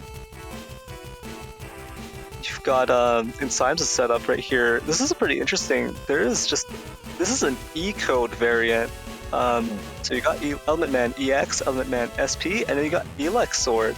So very interesting choices here. I do think they're very interesting. I like that Machine Gun and Windwrack are wrecked here. Machine Gun being more of an answer for something like Dust, so you can have it a little bit quicker. And attacking it alongside with Windwrack means you're getting 2 outs to either a Life Aura or a Dust Cross, of course, like I said before. So you'll see them a lot earlier in the match, which is actually really good sometimes for Gregar, just to get yourself out of some sticky situations. But we also see the slow gauge reg here too. So the slow gauge reg is a bit more situational to me. I feel like if you have 2 in the folder, you don't really need to reg 1 sometimes. But having control of the gauge at a moment's notice is extremely powerful, because then you can set something up like /cross in slow gauge and potentially just wail on your opponents if they have no resources to stop that kind of assault, right? Or being able to interrupt fast gauge turns from a fast gauge player and prevent them from getting into motion with their access to the next turns through the gauge. You know, so it's pretty interesting to see when people reg slow gauge. I still tend to reg slow gauge, and I often play 1 though. Yeah, slow gauge reg in Gregar definitely pretty common. And yeah, that double slow gauge, especially because Dab does not have fast gauge at all, it's going to be entirely up to Symes to decide what gauge this is going to get played in. Probably just going to be a slow gauge drop right at the front of the match, right to start, and then chip charging that second slow gauge for that extra damage down the line.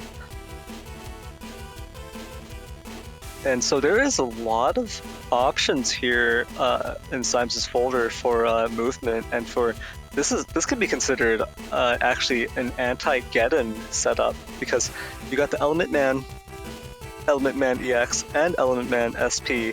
All 3 of those, you can take the ice option and deny the Gundel souls from your opponent.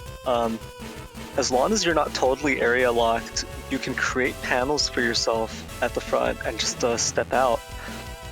You want to have a very specific positioning while doing that, though. And then you've also got the 2 holy panels. So Symes is this very freedom-oriented, kind of flexible E-code setup with Gregar giving a lot of this damage as well, and elemental coverage. I do want to point out the single Elex sword here that kind of looks out of place to maybe someone who might not recognize why this is in here and why it can possibly be a genius pick. It covers Tengu and it covers Aqua, 2 very prominent crosses in Falzar versions that will be a bit of a problem for this build if they don't get hit by something like Element Man EX or something of sorts, right? Now, it also has the benefits of doing paralysis, and you can even chip charge it with /cross, and maybe line up Element Man EX or SP for the Thunder property attack, or maybe even something like the Aqua property, right? So it's actually very on theme with what he's trying to go for in terms of options available to you. Elex Sword is an amazing chip, especially even in Beast Out, if you don't have access to the /cross anymore, or if it's come to that point in the game. It's such a solid chip. Yeah, definitely. And on Dab's side, on the right, this is a freeze golem hit, so it's a freeze break setup. And that's not something you see too common. It's too often. I mean, freeze break is pretty lethal though. The relatively high damage out of chips that freeze and chips that have the breaking property does mean that that's a lot of sudden damage that could come out.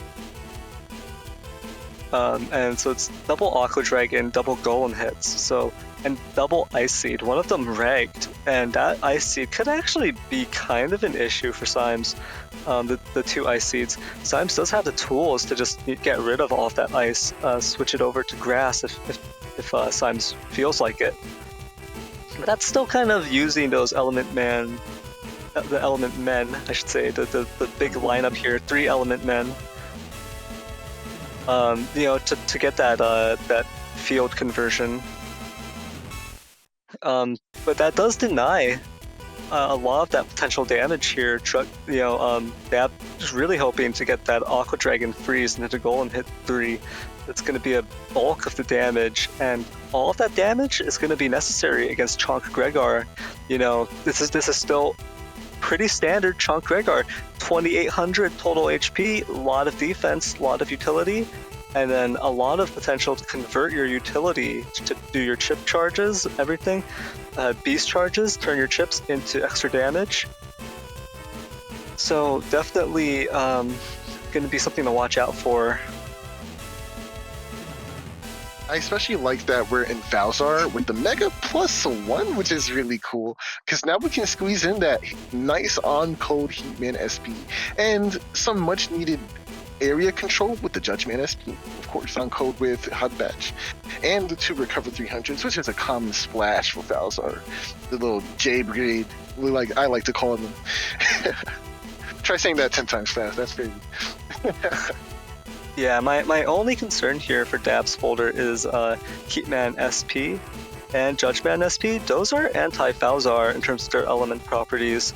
And you're up against Chonk Gregar, so it's going to be tough to get good value out of those. Heatman SP would have to be on grass, and you don't really got that much in terms of the ability to create grass on your side. Judgeman SP, 190, it's respectable. It's a lot better if you get those books added in, but maybe not as flexible as like an Element Man SP, and not as threatening as a Groundman SP, right? Or like the T-Code SP Navis as well, really strong against Gregar. That might be an issue compounded with the fact that Dab is running HUD Batch, so not going to have Meteor Knuckle as well to threaten Slash Cross with. We're going to have to really lean on those freeze break combos. This match is probably going to be decided by whether or not those connect. And with that, yep. I think we can jump into the set.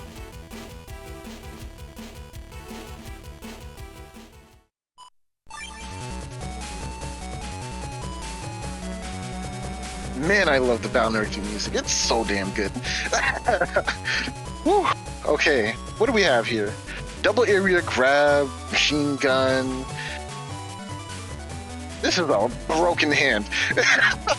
It is absurd. Yo, if you could take 6 chips into a turn, this would be the most unfair hands ever. Alright. Yeah, that would be Erase, how interesting.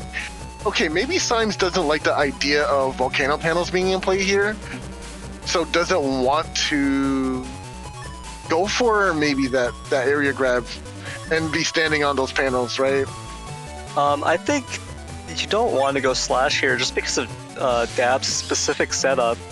You don't want to take the goal and hit 3 to the face, trying to hug the front. So Symes gonna be a little bit more flexible with this Erase Cross. Ooh, gets a turn 1 D-Cross, 2 hits off of the machine gun that have been boosted by Erase Cross here. Yeah, got caught lacking. Should have definitely ran front as soon as you saw it queuing up, but paying attention to the charge shot, the misdirection got you. Ooh, and there you go. Gotta sometimes showcase the use of movement and keep your nerves. Don't move. Sometimes you end up stepping into a charge shot you had no business taking in the first place. Yeah, Dab just chilling out at the top now, not getting tricked into stepping down into the center and taking that charge shot just now. Ooh, and double area grab here, they're gonna cancel each other out. Oh no. Not able to line up the Erase Man, but this Element Man will connect. Chooses Element Grass, so there's or Element Wood, so it creates grass. Oh, but the Heatman, which would have been doubled on this grass, gets blocked by an anti-damage here. Symes able to avoid damage. And of course, Symes does have Element Man in hand as well. Gonna wait for near the end of the turn to go ahead and pop that off. Oh, pops it off now. Yeah, nice. Symes, I guess, just wants to use it a bit earlier so that so that you don't have that blinking, don't have that that free partial invis at the end of turn, right? Yeah, one big thing about this matchup is Gregor gets so much pressure from charge shots here, and the more they land those charge shots, the more deliberating it becomes, you know? Oh, amazing job. Holding on, go chip charging away Alec for 200 damage instead? Wow. Not Alec, excuse me, Element Man. That's insane. That's a whole turn of just chip charging. That's a scoop phase. Yeah, we're gonna scoop up game 1, go right to game 2. You got it. Let's go to the next one. Yeah, that is a ton of damage coming out from Erase Beast right there, and you can kind of see the outcome when there's no fast gauge to oppose it, and there's also no there were no wind racks there. There was no beast wind rack to remove that Erase Beast, and significantly reduce the damage either. So Dab's definitely gonna have to reach into their folder, think about ways to counteract this Erase Beast play.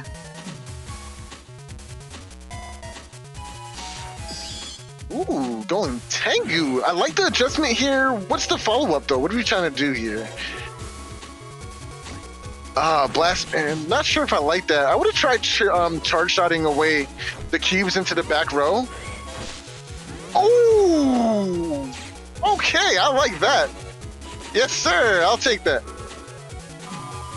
Yeah, that was a very smooth play right there. Pulling Symes to the front with an immediate wind rack follow-up. A little bit of misdirection on the opposite side this time. Yeah, I was charge shotting, but now I'm not.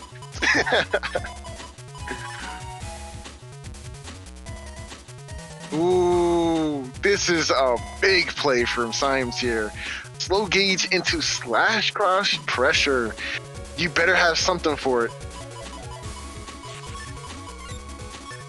Drugs does, however, have access to those golem hits, right? So this is very scary for Symes to just be going into right now.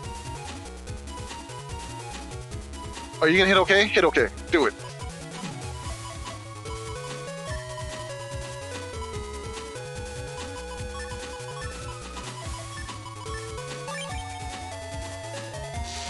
Okay, here we go.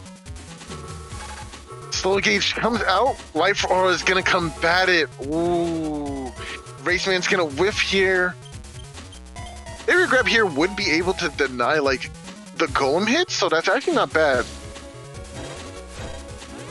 Yeah, except for the fact that Dad is in Tengu, so they can pull you to the front and follow up with that golem hit. That is true.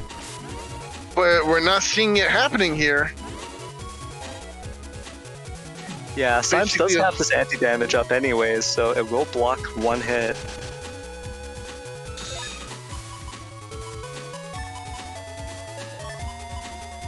Beast out or a cross change here. I definitely favor a cross change, maybe into a Lek, just so you can do some decent damage here with charge shots and maintain your offensive pressure. Yeah, I think it's a little bit early to beast here, so Symes gonna stay in slash cross here. Not even gonna bother cross canceling. Interesting. This Judgment SP, the books are gonna pop anti-damage, and Dab's gonna throw some of these time freeze chips out.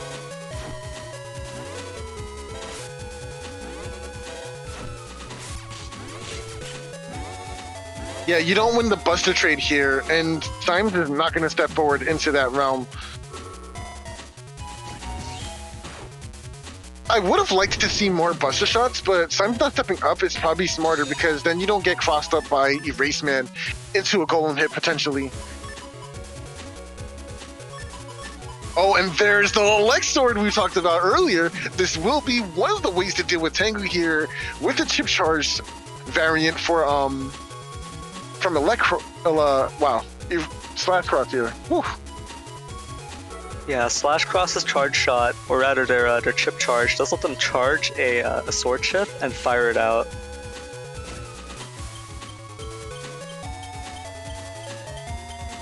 Erase Man gonna time out in center here and paralyze Symes and do a nice 120 damage. Ooh! Oh, wow, what a combo. There it is. Nice. Lance? That was a Lance into an Aqua Dragon freeze into the goal and hit 3. Symes gets that Elix Sword off, decrosses Dab and takes that 300 damage, but definitely took a lot more damage this turn. Oh no, is that a Gundel Force? Woo! Oh, here we go. This might be lethal. This might be, if Dab doesn't have some defensive answers here, this might be game. Oh, going into Tomahawk here, really smart. No answer to it either, Ooh.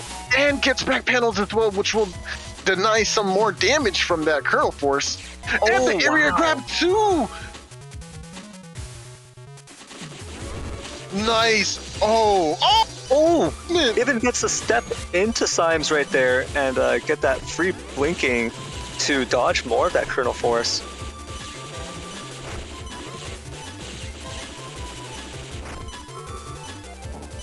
And the turn invisible will lead into the next turn with some invulnerability here. But that can be countered by something that Invis pierces, of course, but not many options left in the folder for that, though. Yeah, that was some really smooth defensive play, managing to reduce that Kernel Force damage by so much. Symes on the back foot here, gonna have to use the rest of these resources pretty intelligently. I do like the ability of chip charging here, or rather using beast charges, just to do some extra damage, but I think heat is better here. I don't know about this one. Ooh, okay, you do have Life Aura going for you. 3 framed on the Life Aura here. Nothing comes out of it though. Element is met with the... Oh, that's not good.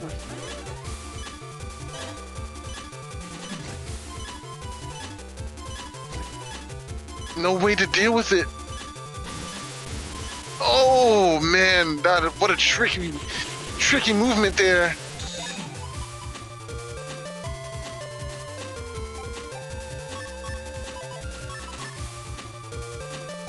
Oh, this is kind of a tough situation for Symes. Yeah, we do have 2 recovered 300s in hand though, so that can definitely give us some more survivability, perhaps.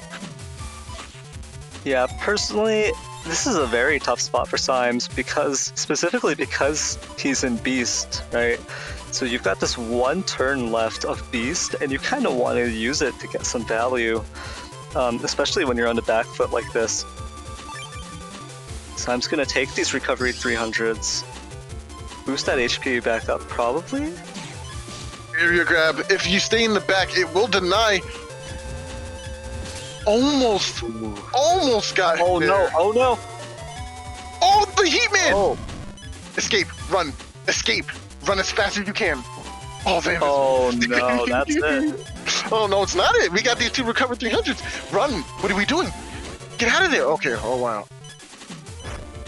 I love that. That was so smart. Dab gonna go ahead and play around this beast charge. Oh, and the accidental release of the button there, giving the opponent Holy Panel instead. Oh, I know Symes was kicking himself for that one. He just turned into ice anyway. Oh, for the follow-up wow. play. Wow, Dab just going for it. And finishes this round. We got 1 more though. Yeah, Symes drops that Holy Panel and it's just like, here, free Holy Panel, just, you can take it. And Dab just goes, I don't want your Holy Panel, and throws Nice Speed onto it to set up for that freeze combo. I didn't ask for this. Ice Panel.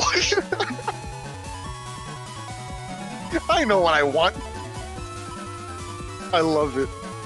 I love it. Even playing around the beast charges there at the end, that could have been devastating amounts of damage there. Whew, man, Dab just playing out of their mind that round. Yeah, that was really well played, especially those defensive turns. But also some very slick combos.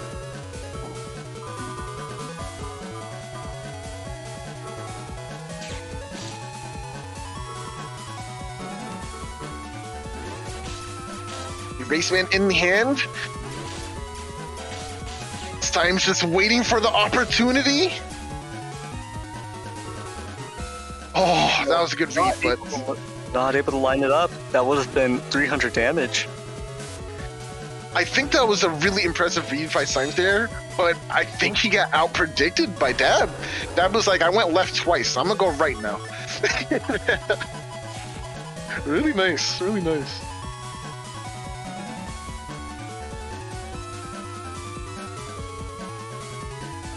I don't disagree with Beast Out. I don't disagree with Beast Out here because you have all these null chips and you can convert them into damage very easily. Ooh. Oh, trying to go for a pull. Oh, not this time. Not this time, friend. Holding that back B, or rather that back button. Oh, perfect defense here from Symes, blocking this double damage Heatman SP. Even then, patiently waiting for Symes to hit with a charge shot just to punish? That was so smart. Good thing Symes had that defense, though.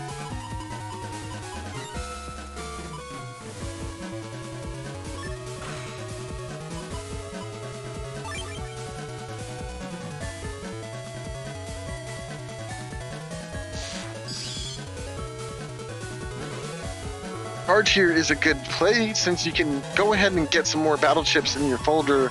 You know, Symes is only playing with cut 6, so you kind of want more than that. Oh, accidental TFC into race, man. Yeah, a bit of a misplay from Symes here, reflexively going for that invis. Gonna get punished by this erase man. Ooh. Oh, ooh. Yo, Symes, he's like, I bet. I'll see your IC with some sanctuary, though.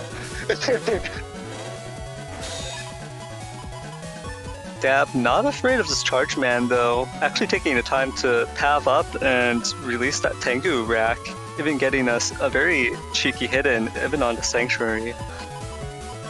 Yeah, that was very disciplined movement there, too. Stepping around them and still able to land a charge shot afterwards as well. Really nice spacing. And who says this isn't like Street Fighter or some other fighter, man? There's always tech and always way to play around stuff. Oh, you're gonna get clipped. Yeah, you're gonna get clipped. Oh, they dodged it! Ooh, we're all the way. Oh, the movement. Oh my gosh, the movement. Yes, sir. Let's go, Dad. Oh, that was good. That was an amazing read. Let's go, Symes. Oh, but this holy panel is a bit of a waste here. Yeah, you kind of have to throw that away now. That kind of sucks. Judgeman will get area back, though. Judgeman into area grab. Maybe change into... No reason to change. Keep the pressure up with charge. You're getting more chips and value out of it anyways. Maybe go for something like Element Man. Ah, but doesn't go. Oh, that sucks. Gonna get those full 6 books and all of this area back, and that is gonna be an area reversal. But the ice! Oh, Double! there's the my combo. gosh! Very nice, very nice! But now, Symes has anger locked and loaded here. Oh, it went away before the end of the turn! Oh, that's so fortunate. Wow.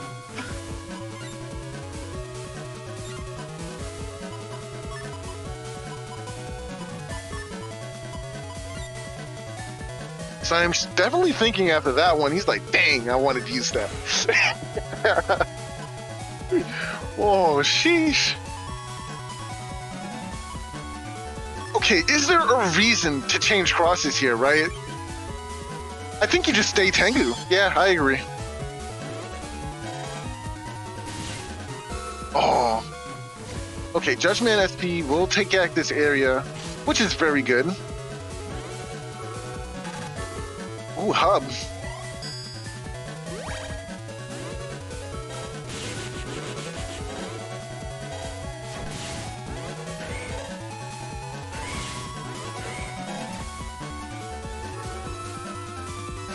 Okay, yeah, just gonna go for a fireball. Oh no! Decided that this ice is a little too risky here. I'm gonna go ahead and get rid of that. Ooh, and there are the recovery 300s in Symes' folder. That's gonna be a really significant boost back up to almost 1800 HP. In fact, Symes feels so safe, and Dab's folder is missing that burst really. No, Yeah, still gonna go for it. Still gonna go for it. Just nothing to lose, and you get these chips out of the way, right?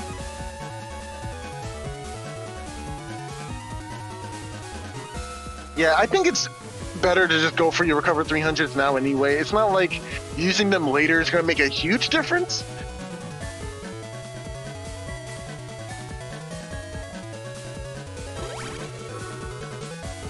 Nice. Blast Man doing ×2 for 240, basically only making that recover 300 a recover 300, and lines up. Oh, but the drop! No, no, no, no. Oh, wait, okay, no. That was a premature Element Man anyways, but it would have been really good to get a D-Cross on that.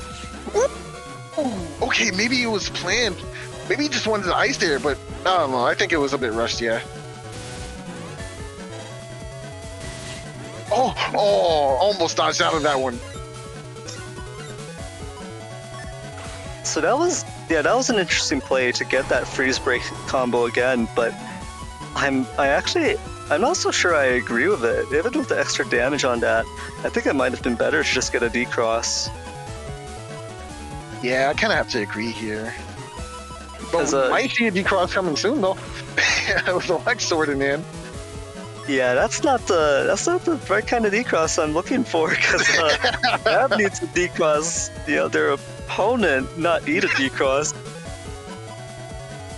But yeah, definitely a lot of damage flying out from these freeze break combos, but also not really able to check this Elite Cross. It has carved so much HP up.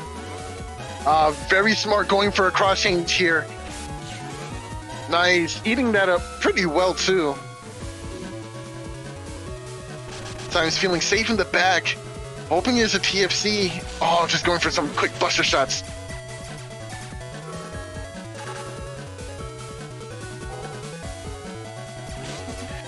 Unfortunately, Drugs doesn't have any access to anything like Buster Bug, so he won't be able to clear out that. Oh, the Wind Rack!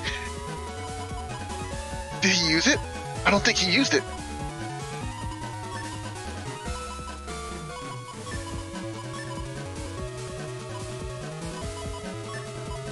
Okay, alright. I think he did get it then. Alright. Whew, that would have sucked. That would have been so bad. Oh, man. Okay, yes, the animation is there. Oh, the dodge. The dodge. Dab jumping. Let's go. Yo. Okay. Thankfully, but dodging the ×2. Wow, wow, wow. That was amazing. That was so good. Chip charging in neutral, not going to help out too much there. 2 charge shots in. Yeah, no need to change. Just lock in this life bra. You have potential to beast out later. Really? We're doing this now? Yeah, I don't know, bro. I don't know.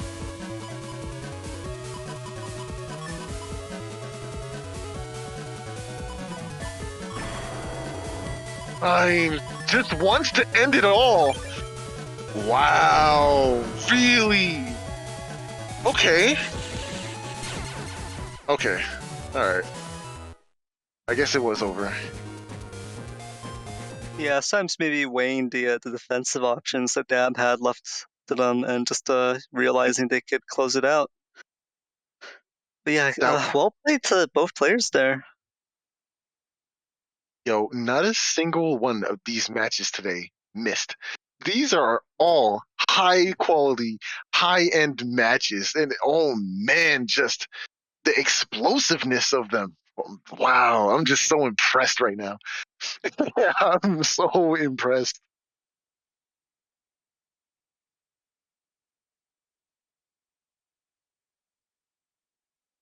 Yeah, and with that, I think we can head into the setups for our next set of the day. Most likely also going to knock our pants off. It is going player zero versus versus me. Hello. Is I. Alrighty then. Looking at the setups, we've seen player zero already with the fantastic G code build that he set up for himself. It's very strong. Things I'm gonna want to watch out for in this match are definitely this area grabs, because it happens too often where PZ locks you down and then uses a certain chip to do a lot of damage. It always gets all the hits, no matter what. It doesn't even matter if you're standing in the center. You'll get 8. No big deal. Definitely helps that you're running those T-code SP navies, because you're going to get that Tomahawk SP. That is a way to threaten Player Zero's Tengu, and we all know how much Player Zero loves that Tengu lock potential. T-code is really good for Splash too, because Tomahawk Man SP does not cause flashing on hit. So if you do get the sequence of Tomahawk into Tengu, and position it well, you should get a lot of damage squeezed out in one turn, which is what makes it so good. And Tengu Man, of course, also checking that pesky race cross if you run up into one of those players. One thing I can see being kind of rough in this matchup for you is Player Zero does have that regged static, and your F code is obviously a little bit more erase leaning, right? With those 3 machine gun 3s and 3 magnums, you're hoping to get that cursor boost onto those chips. So yeah, it's very tough. Yeah, so Player Zero having that immediate static available right off the bat could threaten you with a turn 1 decross very quickly. So it's going to be interesting to see how you play around that. One thing I do want to point out here, which makes this matchup so much more variable, right, is the lack of tag chips on PZ's side, right? So this is what happens when you have open setups, and this is a concept I didn't think about too much before I entered this tournament, is when you see your opponent has a couple of tag chips, you can safely assume by turn 2, turn 3, those chips are in their hand. But because Player Zero lacks tags, you don't see, or you don't exactly know what's in his hand at any point aside from the static, right? Because of the lack of those tags. I don't think, okay, turn 3, he should have seen his tag chips. Maybe I play this way to avoid that, right?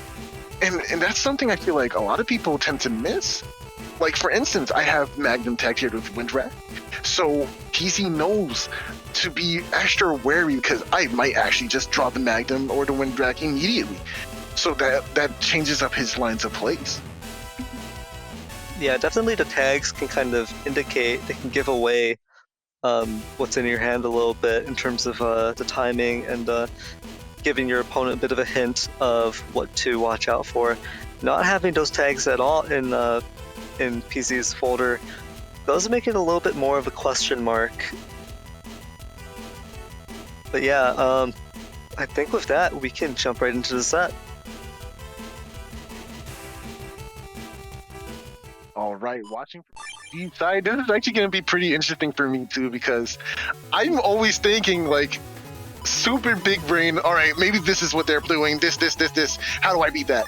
And you know, it's just so scary. PZ opted to not take static, even though my build here is very ingrained in going with erase, mostly to make sure I lock into that option before going for that, right? You don't want to just take static and then, oh man, he didn't decide to do that at all. Now I kind of lose value on this, right? So I think it's really smart to just avoid taking static turn 1 just to make sure. And it pays off very well for them here.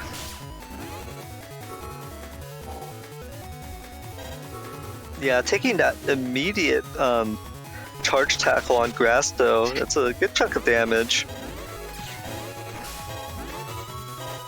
Yeah, able to clear out that barrier as well very early on. Oh no, that Element Man, that 3-frame actually, I think it works out in Player Zero's advantage there, but actually not using it to clear the Sanctuary. Yeah, very unfortunate. I kind of saw it as PZ kind of being like, oh, well, in reality, I guess I didn't get this or something, but it was an accidental input. Yeah, honestly. That was... Oh, wow. Yeah, so not being able to clear that, that Sanctuary is going to be pretty impactful, I think.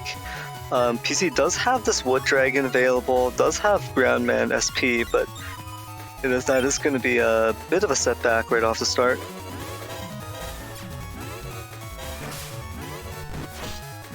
Nice. Oh.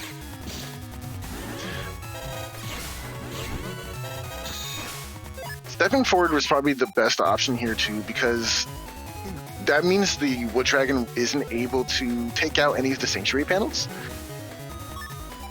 So after missing that Bubble Star, I knew PZ only had one in the folder, so I wanted to pressure forward as much as possible, especially since I know there's 5 area grabs in that deck waiting for me. It was a really tough call, but it ends up paying off.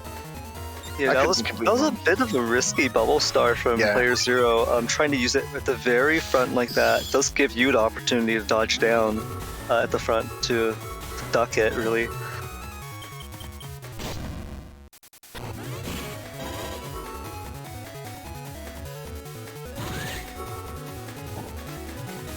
I do end up eating some of those, which is unfortunate.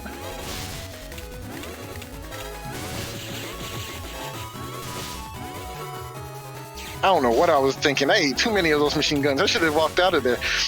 That's so bad. PZ losing a ton of HP here thanks to that Eli Cross. One of those hits being ×2 and the D Cross on Spout as well. Yeah, that also showcases the power that Magnum has. Obviously, opponents that have air shoots or something like that, or even flow shoes kind of counter the ability of Magnums without uninstall. But because I was able to lock PZ down there, I was able to get a lot of charge shots in.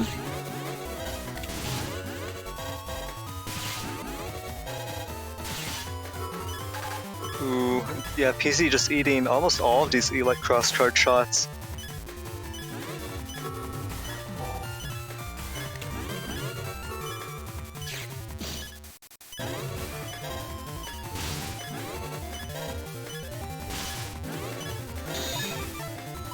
Charge shots putting in so much work right now. But there's a Wind Rack in hand, and oh my gosh, this is what his hand looked like. The Meteor Knuckles and Near Variable, and he's going for it. Oh boy. No comment.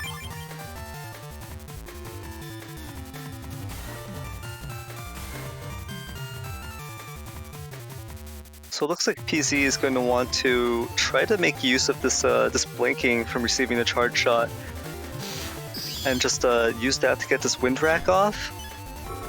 It works out. Get Invis to get an extra layer of defense here. I'm probably gonna go for it. Ooh, not able to secure that panel. Gonna have to go for a Sonic Boom or hope for this best Buster Jam proc, but no Buster Jam procs. Oh, finally one shows up. Ooh, sneaking that Meteor Knuckle in. It even pops anti-damage with that final Knuckle, thanks to that interaction, but gets finished off by Tengu Man SP. That was so much damage. I think he got like 7 hits off of that. Yeah, so almost a comeback there for Player Zero. Very close.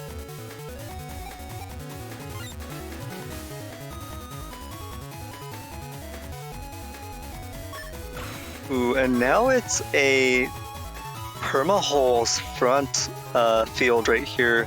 So kind of rough especially for Player Zero who likes that Tengu lock. Not gonna have that option available this game. Gonna have to switch up the strategy. And of course, this area is so good for SoulXCross here because you get the easy access to punishing with charge shots and maybe getting freezes. Especially since turn 1, the former game, I actually ended up going with charge. So that could be a really strong read for PZ here if I go charge again. Yeah, definitely the cross mind game is really strong here. So normally you would think, well, Soul wants to go into Erase with all these cursor chips, and that's all is an option here. But against static, reg static, it's really risky. And then so the second cross that comes to mind would be charge cross, and just because you get that the extra cust, you get a bit more flexibility. You have a bit of a defensive option in the charge tackle. Especially since I have float, which means I'll be able to safely use charge shots and walk around. But the perma panel does put a huge wrench in that kind of mindset, right? Because I can't go down and charge tackle on that row at all. Ooh, and there it is. That is the cross mind game coming to its conclusion here, with Soul choosing to go into Elite Cross, which is a very strong option turn 1 as well. But PZ has this life aura prepared and manages to hold out for this turn.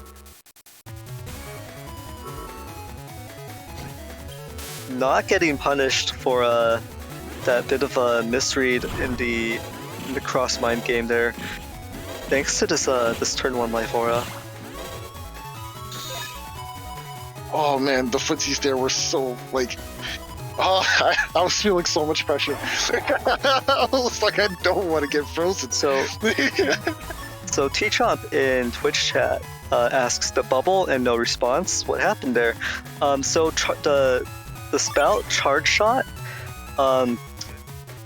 it hits, but there's a delay between the bubbles starting to appear and the actual damage and the actual charge shot. So it's possible to hit someone with it while they're buffering the movement up or down, or I'm not sure if they could do it forward as well, but basically they could buffer a movement out of it, so there's the visual of it hitting, but it doesn't actually do the damage.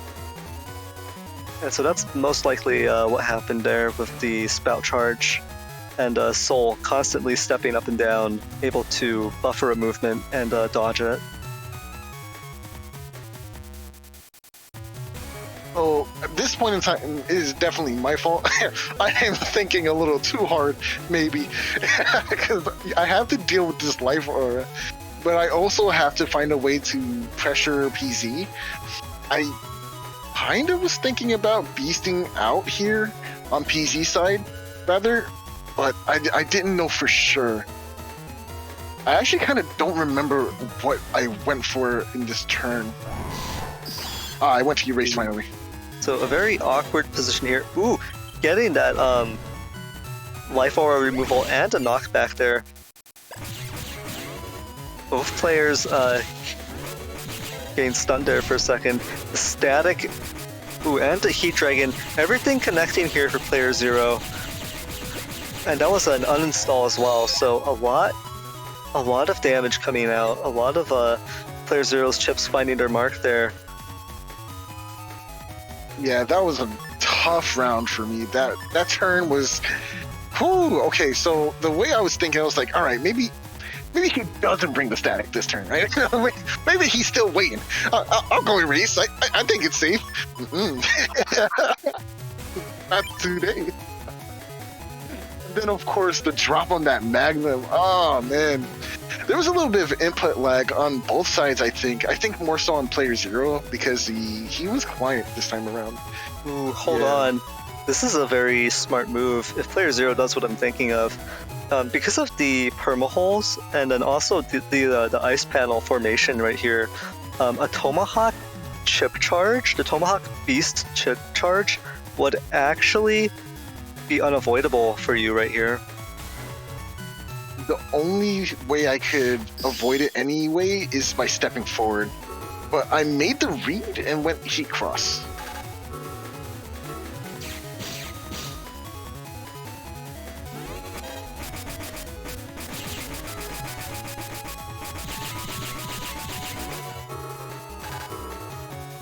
PZ getting that Falzar feather damage in.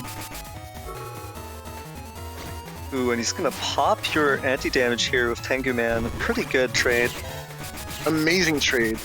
You see, the problem here is I can't just rush forward and punish, right? I have to either camp or catch him slipping, which doesn't happen at all. PZ was really on guard that turn. So I couldn't get any value out of being in Heat Cross. Those perma holes really hurt. They limit the strategies available for both players here. So there's an element of adaptation, forced adaptation here. And that recovery 300, well, I wasn't sure if Player Zero was going to chip charge that or just use it, but it looks like Player Zero is going to get that added safety there, extra layer of about 200 HP back. And this tops Player Zero off at almost full HP, which is going to be really rough for you to get through. You're going to need to make these charge shots count, somehow manage to connect with them. There's got to be some sort of conversion here in terms of getting that value out of your crosses.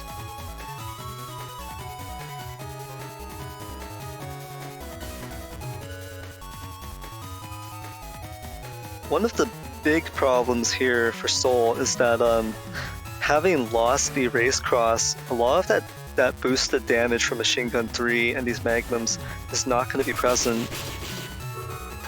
Yeah, absolutely. Oh, but sneaking in this Element Man right under this barrier 200. Player Zero didn't seem too concerned about it, was actually willing to let the Tomahawk cross go. Yeah, I think it's a smarter position for PZ all around, simply because of the opportunity to just get your barrier 200 and maintain it in this area. It was just the smartest play possible, honestly. And then, of course, being able to just use all these beast charges. Oh, so much damage. Ooh, yeah, that final beast charge, though, I'm not sure if it was worth it because Player Zero ended up jumping into you and losing the anti-damage. But still, this very big HP difference does mean that even with that one wasted defense, still a very comfortable 1200 HP gap, almost exactly 1200 HP gap.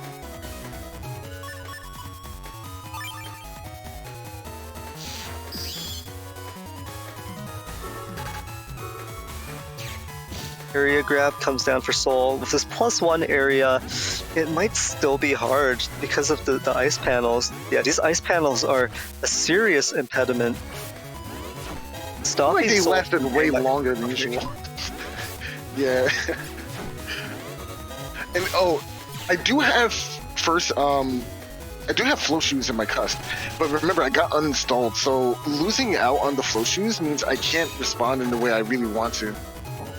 Ooh, Groundman SP, but you had an invis. Perfect answer to this.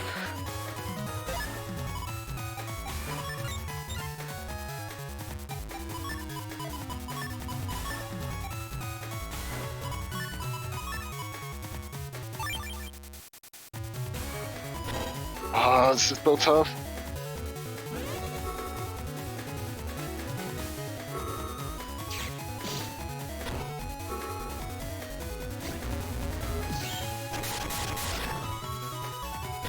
Ooh, and breaking those panels.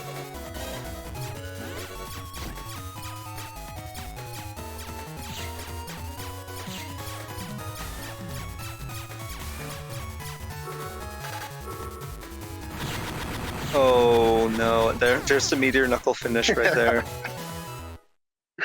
Oh man, I didn't have any defenses to combat that. Oh.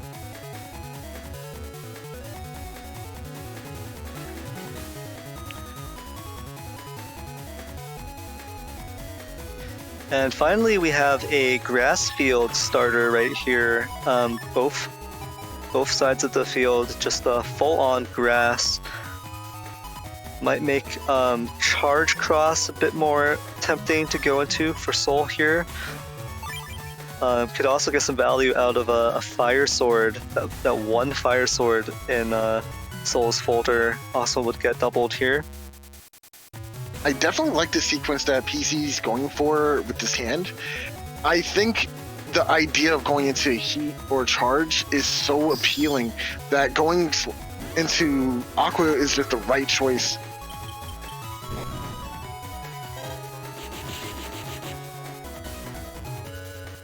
Ooh, short freeze. Bit of a freeze here. Ooh, and very nice. Soul able to line up for this Erase Man.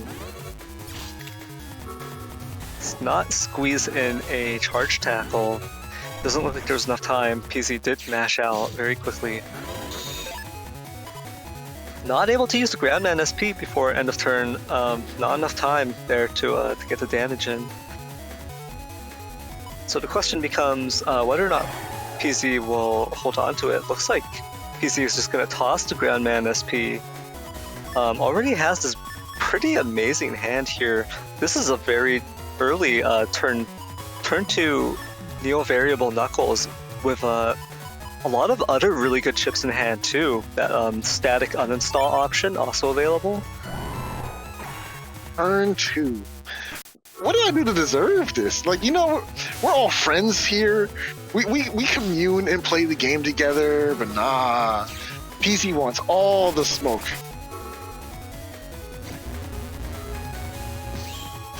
Ooh, and a very nice decross right here. Getting that E-like. But it also provides a little bit of safety here. PZ able to use this broken panel. Oh, and this is a perfect frame. Catches you out, but doesn't get the optimal damage here. 4 hits still from Meteor Knuckle. Oh, and even the Sonic Boom. The perfect timing. The optimal play was to actually go to the top row and camp forward. That was the optimal play because I can still use the intangibility frames.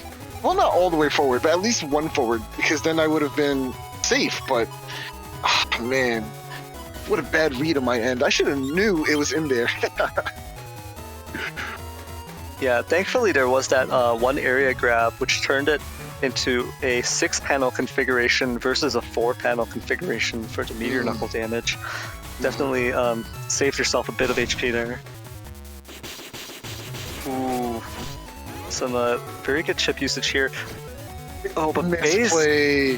So after that wind rack, I should have immediately pressed A because that would have been a confirm. But I took 2 extra unnecessary steps there, which ended up me whiffing base here. Ah, such a big whiff.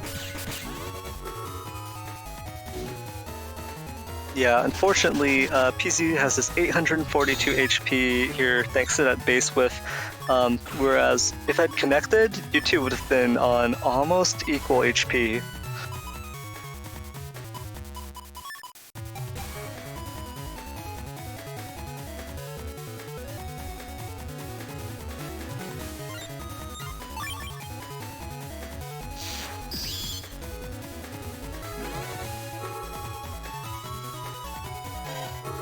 The +1 area slash play, especially after having seen the Meteor Knuckles already, a little bit less risky. Life comes here to protect from the Erase Man. But again, defense played so well by PZ, getting himself out of the situation. Nothing for me to do except make a read.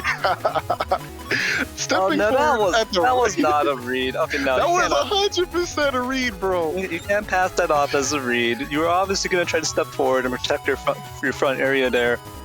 No way. I was waiting so long. I waited for it. I didn't step forward immediately. I waited. That was a read. Oh my gosh. Don't take this from me. Oh my gosh.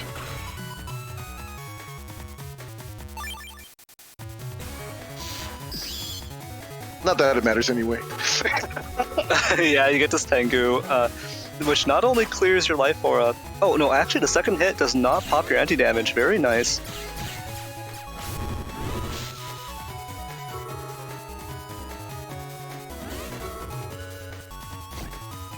Judgment, we'll definitely deal with all of these anti-damage as well.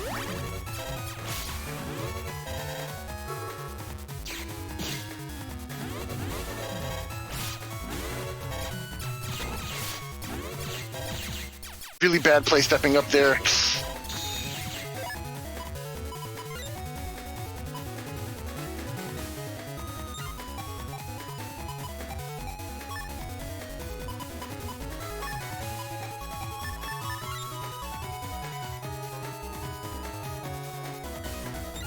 Still a ton of defense on player Zero's part, specifically this Life Aura about to come down.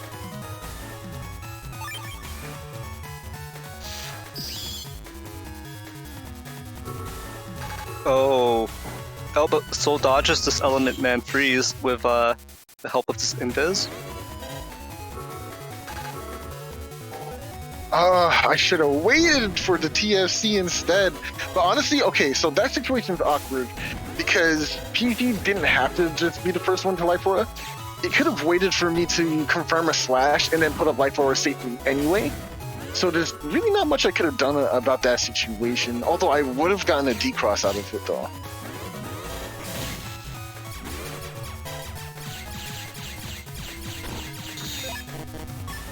Ooh, no Buster Jam procs.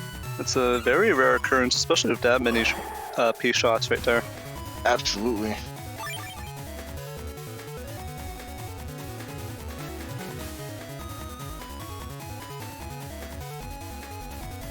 A beast over here will just make the entire turn for PZ just completely invulnerable.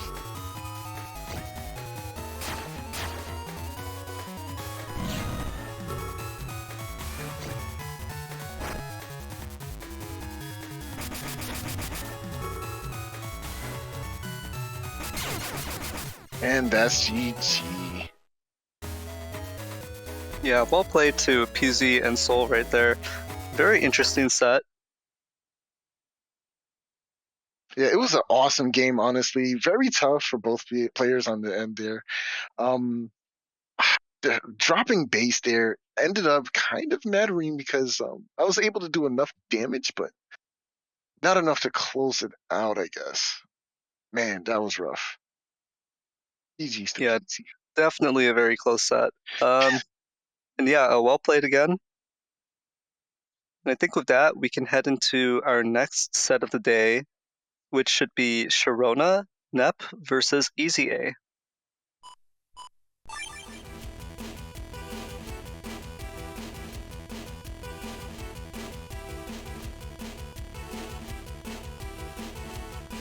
All right, ShironaNep, we've seen both players here earlier today already. So we already know what's kind of going up for this match. So maybe what is each player going to be wanting to pay attention to in order to advance their game plan? What do you think? So it's a very interesting question. ShironaNep does have this all of the boost, all of the synergy with the Gregor crosses. Gonna want to get all of that damage in. It's kind of interesting because there's so much potential for all this damage boost, the flat damage boost from the crosses with this chip usage. So it's just going to be, I think, a cross mind game, going into the crosses that are optimal for the situation, getting as much damage as you can of each cross while you're cycling them, and just taking down your opponent that way, because both players here are relatively low HP Gregors. 1450 on Shirona's side, 1500 on EasyA's side, and EasyA does have recoveries, but they're only recovery 200s, so they're not quite as potent as recovery 300s. I don't think there's going to be a lack of damage. I don't think there's going to be a situation where the players don't have enough damage to take each other down. So it's just going to come down to maybe a damage race. Whoever can squeeze it out first and take their opponent out will come out ahead. And I think maybe not being too fixated on like maximizing value from all of your chips, but just making sure, you know, some good combos land, maybe 1 or 2 good combos land, get some good charge shot damage in, and then your opponent's down to Kernel Force lethal range, right? Mm-hmm. And on EasyA's side, of course, there's Delta Ray instead, so a little bit different of a win condition there, but they've got Tomahawk SP and Tengu SP, so Shirona's gonna have to watch out for that. Honestly, I feel like a lot of people compare Colonel Force to the other Gigas so often and say, or come to the same conclusion of, oh, Colonel Force is simply just the best Giga in Gregar. But it's honestly just not the case. Like, we've seen Delta Ray pull off some amazing upsets while opponents are in Tengu Cross or otherwise. And it's just, I feel like each Giga has its own opportunity to shine and its own opportunity to do a tons amount of damage if you play around it correctly, you know? So, like, obviously Colonel Force is more, I wouldn't even say it's just more turn your brain off, press button, because there's still elements to the chip that can be blocked or can be denied if you're not careful, right? But Delta Ray and Base, they're TFC-able.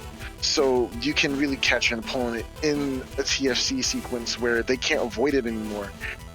Same thing with Big Hook. You know, Big Hook has the potential to do double damage if the opponent's frozen even. So that could be potentially more damage than either of those, right? Depending on the situation, right? I just think you can't really judge the game Gregar based on Colonel Force and think that's the end-all be-all. Yeah, I get what you're saying. I do think Colonel Force might be... it's kind of hard to think about. Yeah. Because it's I don't know if I want to call it the most consistent. It might be the easiest to get a relatively high value out of using. And it also shapes your playstyle in terms of how you want to use your beast, right? Mm-hmm. So it shapes that, whereas the other chips, the time freeze gigas for Gregar, are a little bit more standalone. You know, you don't care whether you're in Beast or not when you're using Delta Ray, when you're using Big Hook, when you're using Base. So there's a little bit more flexibility there. And yeah, there's different things that each Giga can do for sure.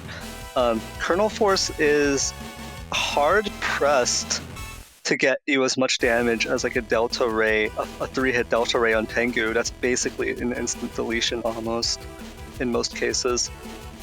And Colonel Force there's no element attached to it. You know, you can't decross Tengu with it, so if your opponent is playing a really aggressive Tengu game, Colonel Force is not something you can lean on.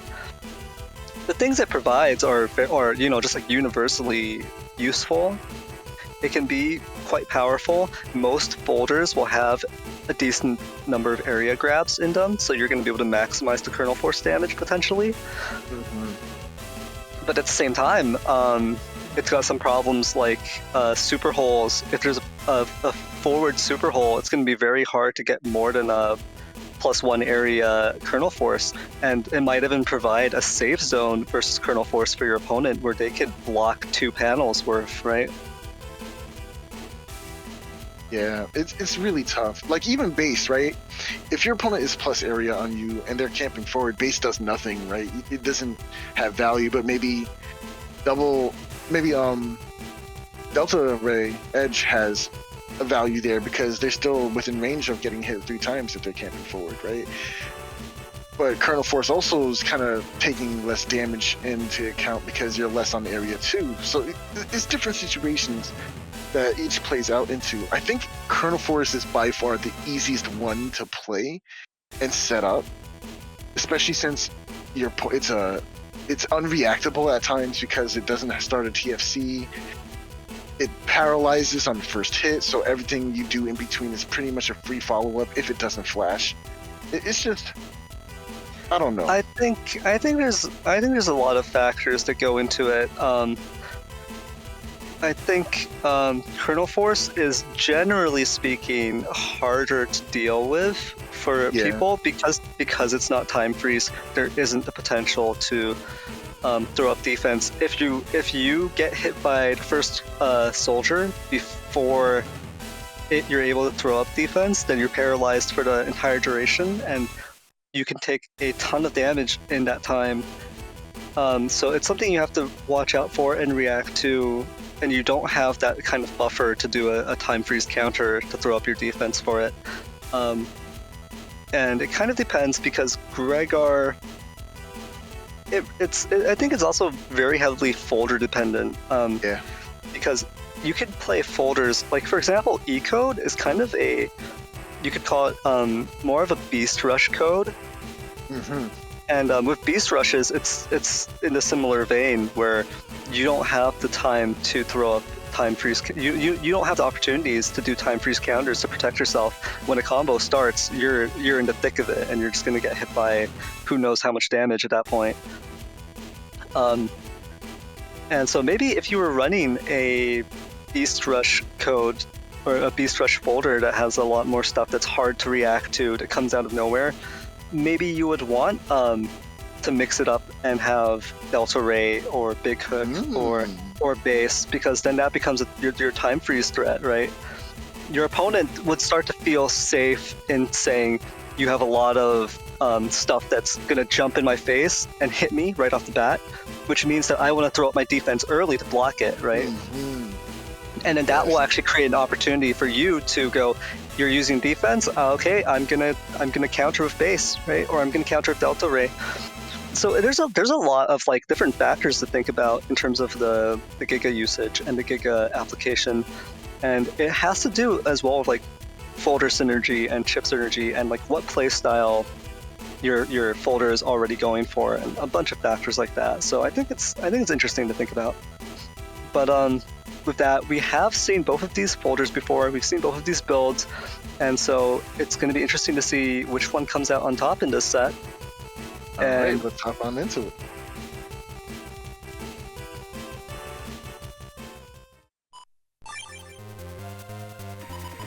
Okay, whew.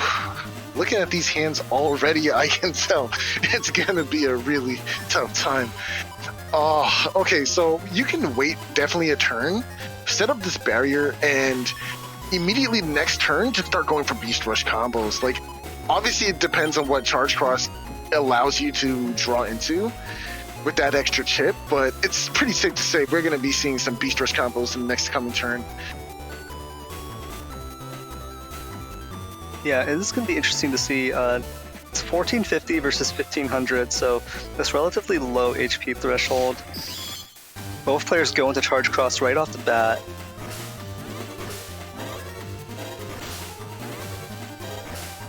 Ooh, Shirona taking one charge tackle there, but able to block this Blast Man SP with the help of this Barrier 200. Shirona getting that float shoe value right there, showing off that, you know, those conveyor panels are not going to affect them. Ooh, I like the sequence here. Going with the White Capsule on the Elect Pulse 2. Gonna go ahead and get the pull forward and the paralysis, which will basically allow the Corn Fiesta, well, not Corn Fiesta, the Corn Shot, excuse me, and the Fire Burner to kind of connect here. It's all hinging on hitting that first Elect Pulse though, so we're gonna have to see if that connects here. Immediate connection. Oh, jeez. What a combo. Oh no! That's unfortunate. The air spin, instead of stopping there, it crashed right into Shirona, and it did paralyze them, but that's not what you want to see. Yeah, unfortunately, I think it was more of, like, it's not a read, but the positioning allowed for the air spin to stop in the center, but it seemed like Shirona stepped up and down and walked into it instead, which was the situation you least wanted. Oh. You know what? I don't mind this. Trading paralysis? Dang. Yeah, that Tomahawk SP does not reach at this range. Shirona gonna hug the back here. Full Cast comes out from EasyA, ending the turn. Escaping that turn and going to the next is probably the best situation for you, because now you're not taking too much damage from P shots. Or rather, not even P shots, Gregor Buster. Very different thing. So it's better to be out of there in the turn, and now you get to recover for it, which is also very nice. Ooh, just eating all the machine gun hits.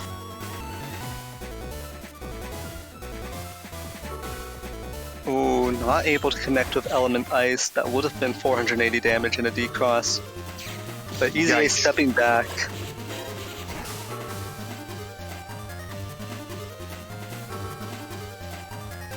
Walk up anti-damage. That was the most intimidating thing.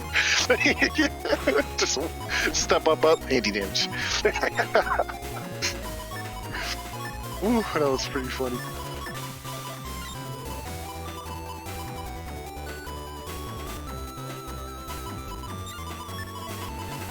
I kind of like the idea of going into Sanctuary here.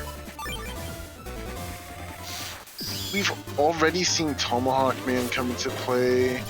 There's no Erase Man here either.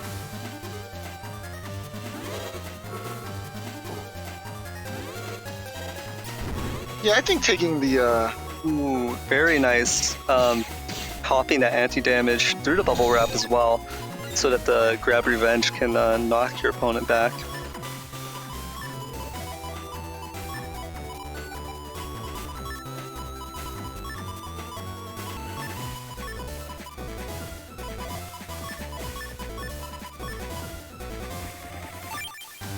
okay, maybe okay, now that we've seen oh no! Was that a mistake?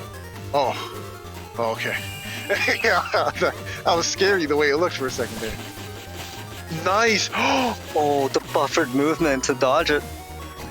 I mean, it was on Sanctuary anyways, but looks like that will close it out for Shirona. Yeah, it would have been 250? Not that impressive, unfortunately.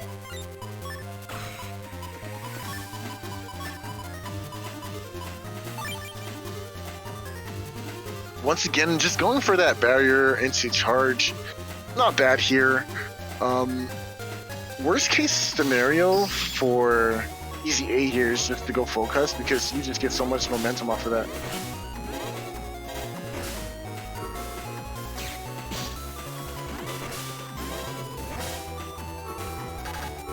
Oh no. Gonna take half the damage here, so not too bad, but the barrier just eviscerates here. And not able to pop that invis at the end of turn to trigger rush here, so effectively you've only got one invis unless you can use both as time freeze counters now. Yeah, you're gonna have to pay very close attention to how you use those defenses in order to protect yourself. Just gonna trade charge shots here. Oof. Sanctuary here, gonna get dropped and reduce a lot of this damage. EasyA dropping this bubble wrap as well as putting up this anti-damage. Okay, you know what? I kind of like this, right? The machine gun with the power pill on it will definitely allow that bubble wrap to come back a little sooner, right? And maybe you can get the connection with the judgment in order to get rid of the bubble completely. Or you could have just took that wind rack. Ooh! Nice! There it is! Oh, but beat! I hate that bird. Never forget the feed bird. Must always feed bird. Oh my Oh, no. gosh. Taking that on grass, that is rough. These charge tackles are getting kind of out of hand. Both players just sticking it out in charge cross here. And EasyA got that ×2 damage on grass there. Sometimes you have to respect the bird, man. Like, it be hungry. It gotta eat. Feed it. Feed your bird.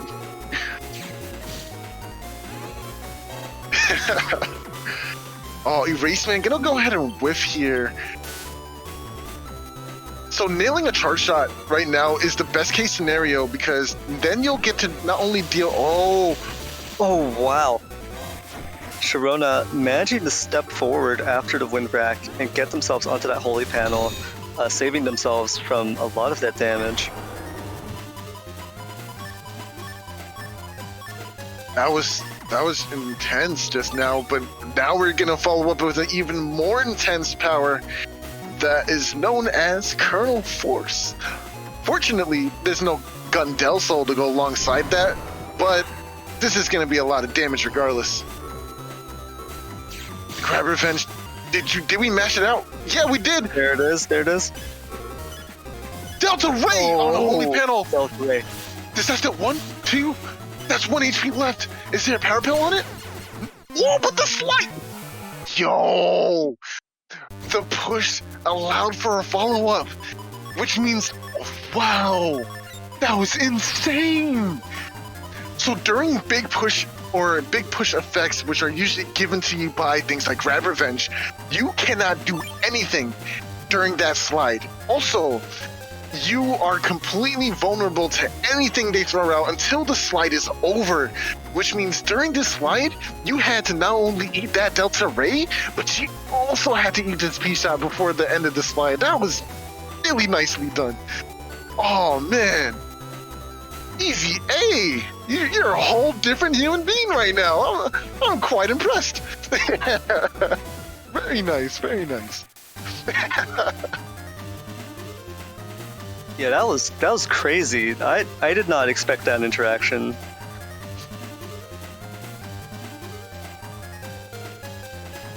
Man, when you get into like big push and setups for that, it's just so insane what you can do.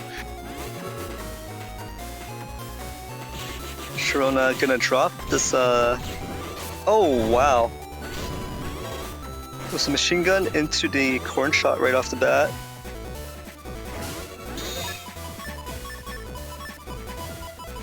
And on the other side, we have EasyA throwing out that boomer.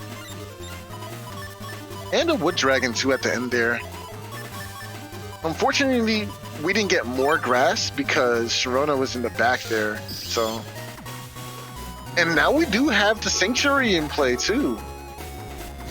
Oh, ooh, nice. But this is gonna sneak in. 2 hits, 320 damage, very clean from this Tengu Man SP. Yeah, I think you kind of just hold on to this low gauge.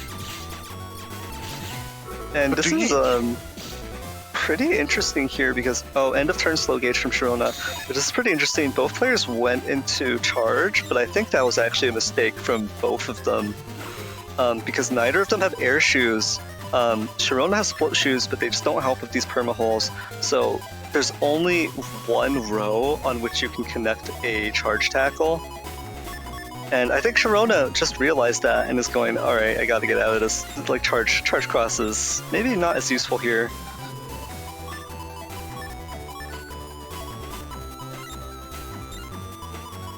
Yeah, Shirona is eyeing Elec Cross for that charge shot that travels all the way across the screen and is not affected by panel effects, such as broken panels. But ends up staying in charge cross anyways for this turn. Yeah, I really don't like the interaction that comes from the perma holes and the charge cross. I think I would have changed. I don't know what you mean. I mean, yeah, this. Oh my goodness. Okay, it didn't matter. Yo, that was scary. I mean, there was holy panels anyway, right? So it wouldn't have been that bad.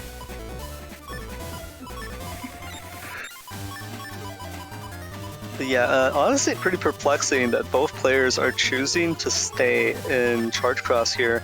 I know they're getting that extra cust, but a little bit more impactful for Shirona, who only has cust 1.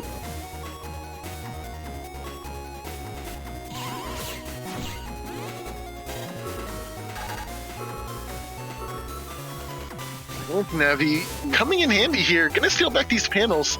Maybe an area grab afterwards? Oh, Sanctuary of their own. Okay, we got a Sanctuary party over here.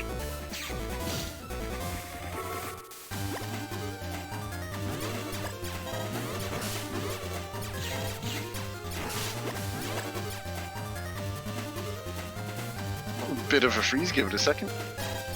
And there it is.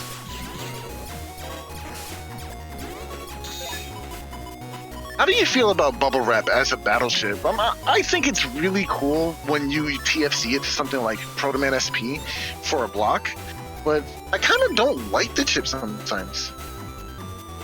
It is a very situational chip.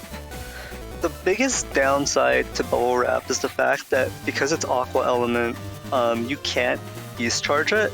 So if it turns out your opponent has an E-like heavy folder or they're holding onto E-like Cross, it becomes a bit of a problem. Kind of a wasted chip slot in those situations. Ooh, and both circle guns connect, but because of the holy panels, they actually don't even do enough damage combined, 2 circle guns combined, to break the barrier 200. There's still 50 HP left on that barrier 200.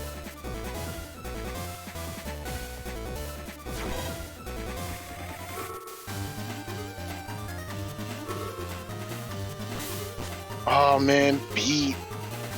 But this was prefaced this time, because now Element Man's gonna come out to play. But the price of losing your own sanctuary to get rid of theirs?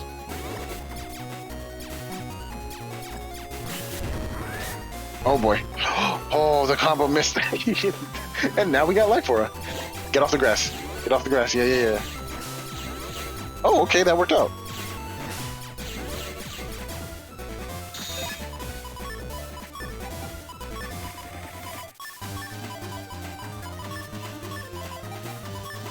Grab Revenge is not terrible here, but Colonel Force is definitely stunted by the perma holes here. You're gonna want to line up to the center.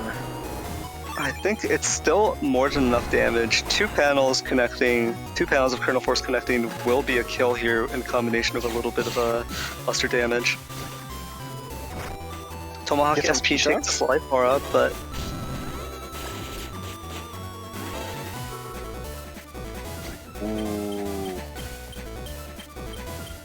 She's gonna take some time away.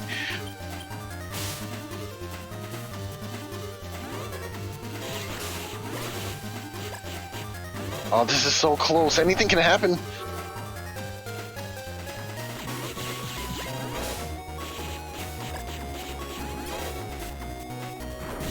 Okay, connects some big damage here. 52 HP left. Oh man, okay, Elect Pulse will definitely deal with the barrier, but I think you should follow up with the Wind Rack. Yeah, that's perfect. The only thing that would save you now is a life or a... not even. Oh, there's just so much heat in his hand. Maybe a Beast over it? Oh, recovery in the middle of the combo! I didn't even know that was possible! Wow! Wow! Let me tank this real quick. Oh. And oh my goodness! Oh, that was pretty smart going for the fire. Wow, wow, wow, wow. What a sequence that was.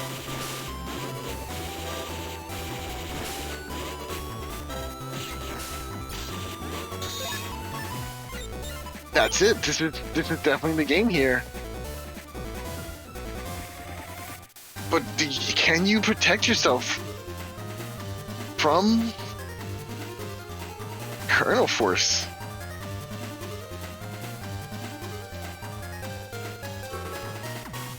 Blastman's gonna get rid of this anti-damage. yeah, but now Anti-damage of their own? Yeah, that's game right there. That's a really cool frame, I'm not gonna lie to you. That was amazing. Yeah, well played to Shirona and EasyA. It was a tough match, well fought from both players. And with that, I think we can head into the setups for our final set of the day, which should be WeenieWhistle versus Thiago.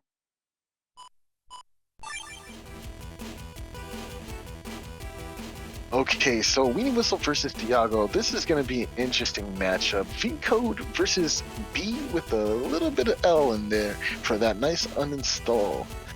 Oh, there's even J and Muramasa in here too. Wow, that's a chip I haven't seen in a while. Muramasa. Yeah, so this is Thiago's folder, and it is a 1500 HP Air Shoes Gregor setup that's kind of built around double slow gauge, double Geddon, triple Gundel Soul. And so yeah, you see some interesting splash choices there. You see the recovery 300s being taken in J code. and you see the single Muramasa, that splash Muramasa, for the potential 500 damage, up to 1000 damage on Tengu. Then you have the Blastman SP and the Protoman SP as well. So there's a lot of Balzar hate in this folder to kind of tie down Tengu and Tomahawk. And then you have the Geddons and the Gundel Souls, which will kind of shut down most Gregars who aren't prepared for it and don't really have like air shoes or anything. But even if you had air shoes, Thiago has that uninstall. If that uninstall can connect on a machine gun or a wind rack, then that is going to knock off the shoes as well. So this is going to be up to WeenieWhistle, who did bring their air shoes. It's going to have to protect those air shoes and try and see if they can avoid any potential uninstall. So looking at the folder, the biggest thing that uninstall can attach itself to is machine gun. You could also attach it to one of the wind racks, but that's usually unlikely. Maybe we'll see that in this set. But being attached to a machine gun is kind of telegraphed, so once you see it, you may just be able to safely assume, okay, this has uninstall on it. Can I deny it, right? It is a little bit harder for Dragar to be able to look for the pieces individually to confirm an uninstall, but alongside Charge Cross, and if you're efficiently going through your folder, you should be able to see it by the mid or end of the match at least. Yeah, and this is a Cust 2 setup, so Cust 7 total. So Thiago is getting that extra Cust in there, usually unusual for Gregar, but that extra Cust will let Thiago get all of those Gundel Souls in their hand, get Gaddon in their hand, play around those chips, kind of keep those chips in their hand instead of what you're forced to do with lower Cust as Gregar, which is, use the chips as you get them. You don't really have freedom to hold on to too many chips at a time. And so it should be interesting to see, especially because Thiago is still low HP in this setup, 1500 HP. So a lot of that extra survivability is going to come from those recovery 300s. And, sometimes you don't get a chance to use those recovery 300s. So it'll be interesting to see how this plays out, especially with WeenieWhistle rocking the boosted Super Vulcan. Just the attack plus 30 in White Capsule, no double point, but still with a Beast Super Vulcan with attack plus 30, that's still 800 damage, and that could be a very big swing. So we'll see how this plays out. Hey, let's hop right into it. Ooh, very fitting to get this beautiful boss theme at the very end here. In turn 1, Bubble Star into Elect Dragon, one of the staple combos of V-Code to date. Like, that's just so much damage potential right there. Especially when it's boosted by Elect Cross. Oh, man. Yeah, and the great thing about this combo is that even if your opponent throws up a Life Aura or something, and blocks the Bubble Star, that Elect Dragon will deal with it right afterwards. It's definitely a nice strategy that I've seen you actually employ many times with your V-Code strategy. It allows you to play like one less Wind Rack usually, because the double Elect Dragons can deal with Aura as well, but it makes you so much more reliant. And catching Thiago right off the bat with the Bubble Star Elect Dragon combo. Interrupting a charge shot as well with that by popping anti-damage there. Oh man, that's a lot of damage put on to play already, only at 1020 in the very first turn of the game. And WeenieWhistle only taking 100 for his troubles. So the interesting thing is, do you even want to pop slow gauge? Your opponent has slow gauge and is also probably going to be popping it. So as this is a 4 slow gauge, there's 4 slow gauges between these two Gregar players, you might get the better end of the deal if you just use a Beast Charge. Life Aura comes down for Thiago, who also uses it to safely get rid of Rush. Ooh, and there it is. Elect Dragon with that Elect boost destroys the Life Aura. Ooh, and what an impressive follow-up turn to Cav. Oh my god, this is lethal. That's above and beyond lethal. You don't even need to do all that. Yeah, just one area grab, just bring in the heat and just go ham. Jeez, oh my goodness. If this hits, the game is over. This is what, turn 3? Yeah, well, you have to keep in mind though is that Thiago has the tools to stop this right in its tracks. If Thiago gettons, then that would be the end of this play. Oh, there it is. Erase Man will connect. There's no follow-up. This is GG right here, right now. Not gonna press any buttons to make sure this comes down unhitted. Here we go. Jeez. This combo is just so devastating when you're not prepared for it. Yeah, and Weenie getting such a good turn 1, just such a good early game, even destroying Thiago's Life Aura with that Elect Dragon, really set WeenieWhistle up so that when that Kernel Force came, Thiago was already within lethal range. Honestly, okay, so when you see someone lose like that, obviously, yeah, it's a big loss because you lost so much life, but it's not something you had like full control over and doesn't make you look like less of a player for losing out damage in that way, right? You just kind of just pick it up and go play the next game. It hurts a little bit, but you can push through and win the second game and even get the reverse 2-0. Basically, the game's not over till it's over. It's a Holy Panel here in combination with the Life Aura here on WeenieWhistle. So these Holy Panels are reducing the damage taken a bit. And Thiago tops himself off with this Recovery 300. So both players back up to 1500 HP. Ooh, okay, so we could beast out into Element for freeze and just straight up Super Vulcan. And there's literally nothing Thiago would be able to do about that, but apparently that's not the option they wanted to go for. Maybe being more wary of using such a powerful option so early, right? So maybe this is the better play. Yeah, the attack plus 30, generally speaking, is going to be best on that Super Vulcan. It's also good on Risky Honey, but you would want to get at least two sets of bees.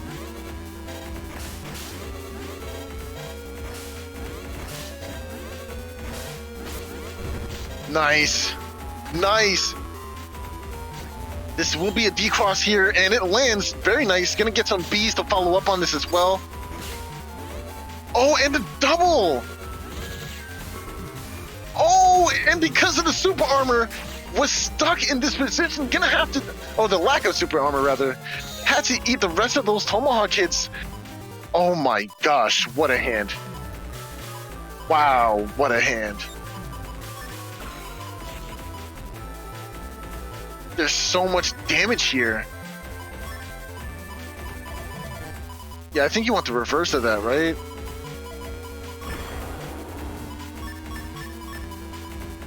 Wow, wow, wow, wow, wow. Just going for it. Yeah, this is going to be the raw Super Vulcan with the Beast Boost and the White Capsule. That would be 500 damage. And the thing is that at this point, Thiago doesn't have that much HP left. Air grab trades here. Yeah, just wait it out. You can live. Oh no, you can't. Wow, that's so much damage. That Gundel Force is you normally you would be able to live, but with that Gundel Soul running at the same time, that's an extra 480 damage while the Kernel Force is going on. Maybe you could have mashed out. No, that was it. That was nothing you could have done. But here we go. Game 3. Can you get it? Oh, this is the anti-damage. Nice. There's the in the trade. Blastman will come out here, but can you avoid this bottle star? I don't think he can. There it is.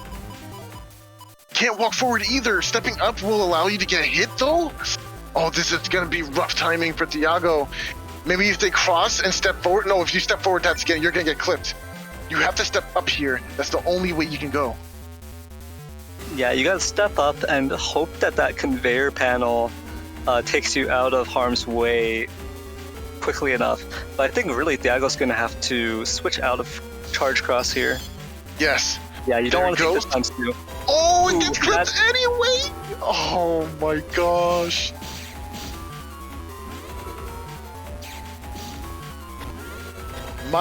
How the area has changed. Yeah, and you don't pop this slow gauge. You want to get to your next chips and get to the rest of your damage as soon as possible here.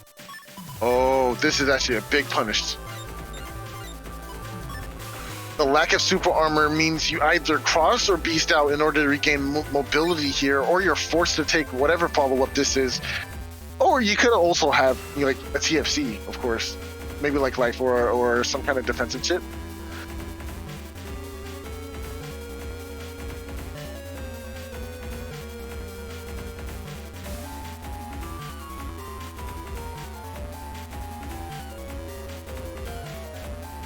And okay, I don't know how you avoid this. You have to beast out to get your super armor back at least.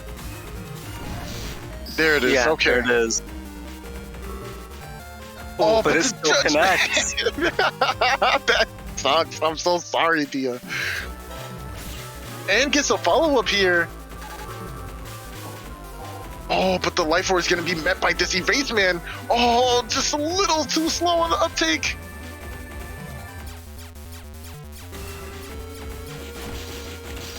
Wow. Survival.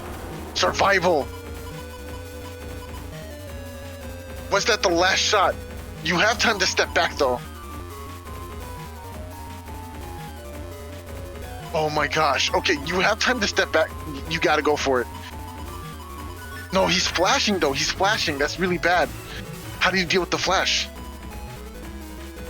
Dang. Maybe go erase?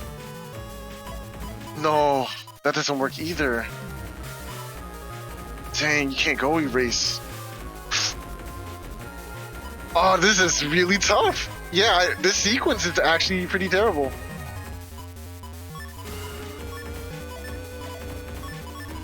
You could go for a ×2 finisher with this sweet spot.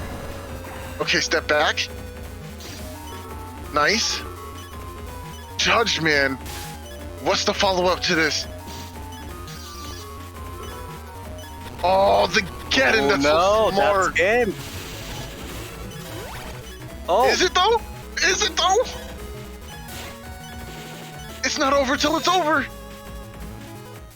Bees are in hand. Oh my god. Yo, this is... You do boosted bees. That would definitely be it. Bees are always the answer. He's not boosting it. What are you saving to 34? Whoa. Yes. Yeah. Go back. It's boosted bees time. No. Yeah. Boosted bees. No. This is nerve-wracking. Stop it. Just go for boosted bees. Boosted bees into Windwrack. Oh, wait. I think Thiago died from collision damage.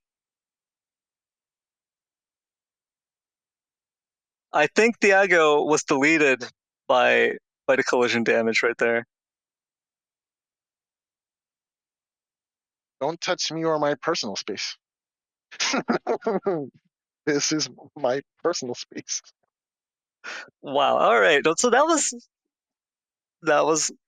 a solid ending right there. That was really good. That was amazing. Oh my gosh, there was just not much Thea could do in that situation. There was so much to look at and so much to deal with. Oh my gosh. Yeah, and that Gundel force almost sealed the deal, but WeenieWhistle managed to cross cancel to get out of it. And with that, that was the last match. Oh, do you have one more thing to add?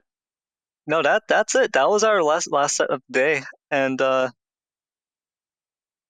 right. wow. Well, I would love to say I want to thank the people that donated to us since our previous stream. A huge shout out to the jerk of all trades who, oh man, donated $100. And his message was, this community has been super fun. I love playing this game and everybody's been so nice. Here's to the future turnings and the growth of the scene. Thank you so much for such a generous donation, the jerk of all trades. We appreciate it.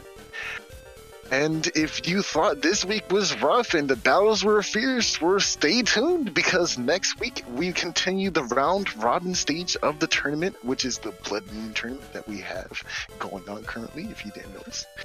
And after that, we do have Top Cut, so there's so much more to go through and so much more to see, so definitely stay tuned. Yeah, one more week of round robins, and then a week of Top Cut right after that to decide the overall winner of Blood Moon. So this tournament is far from over. And if you liked these sets, then we have a lot more coming next week. For sure. Huge thanks to playerzero for running the stream for us this week. Thank you so much for that. And a huge shout out to Neryth for joining me on commentating today. That was really nice. Awesome to have you.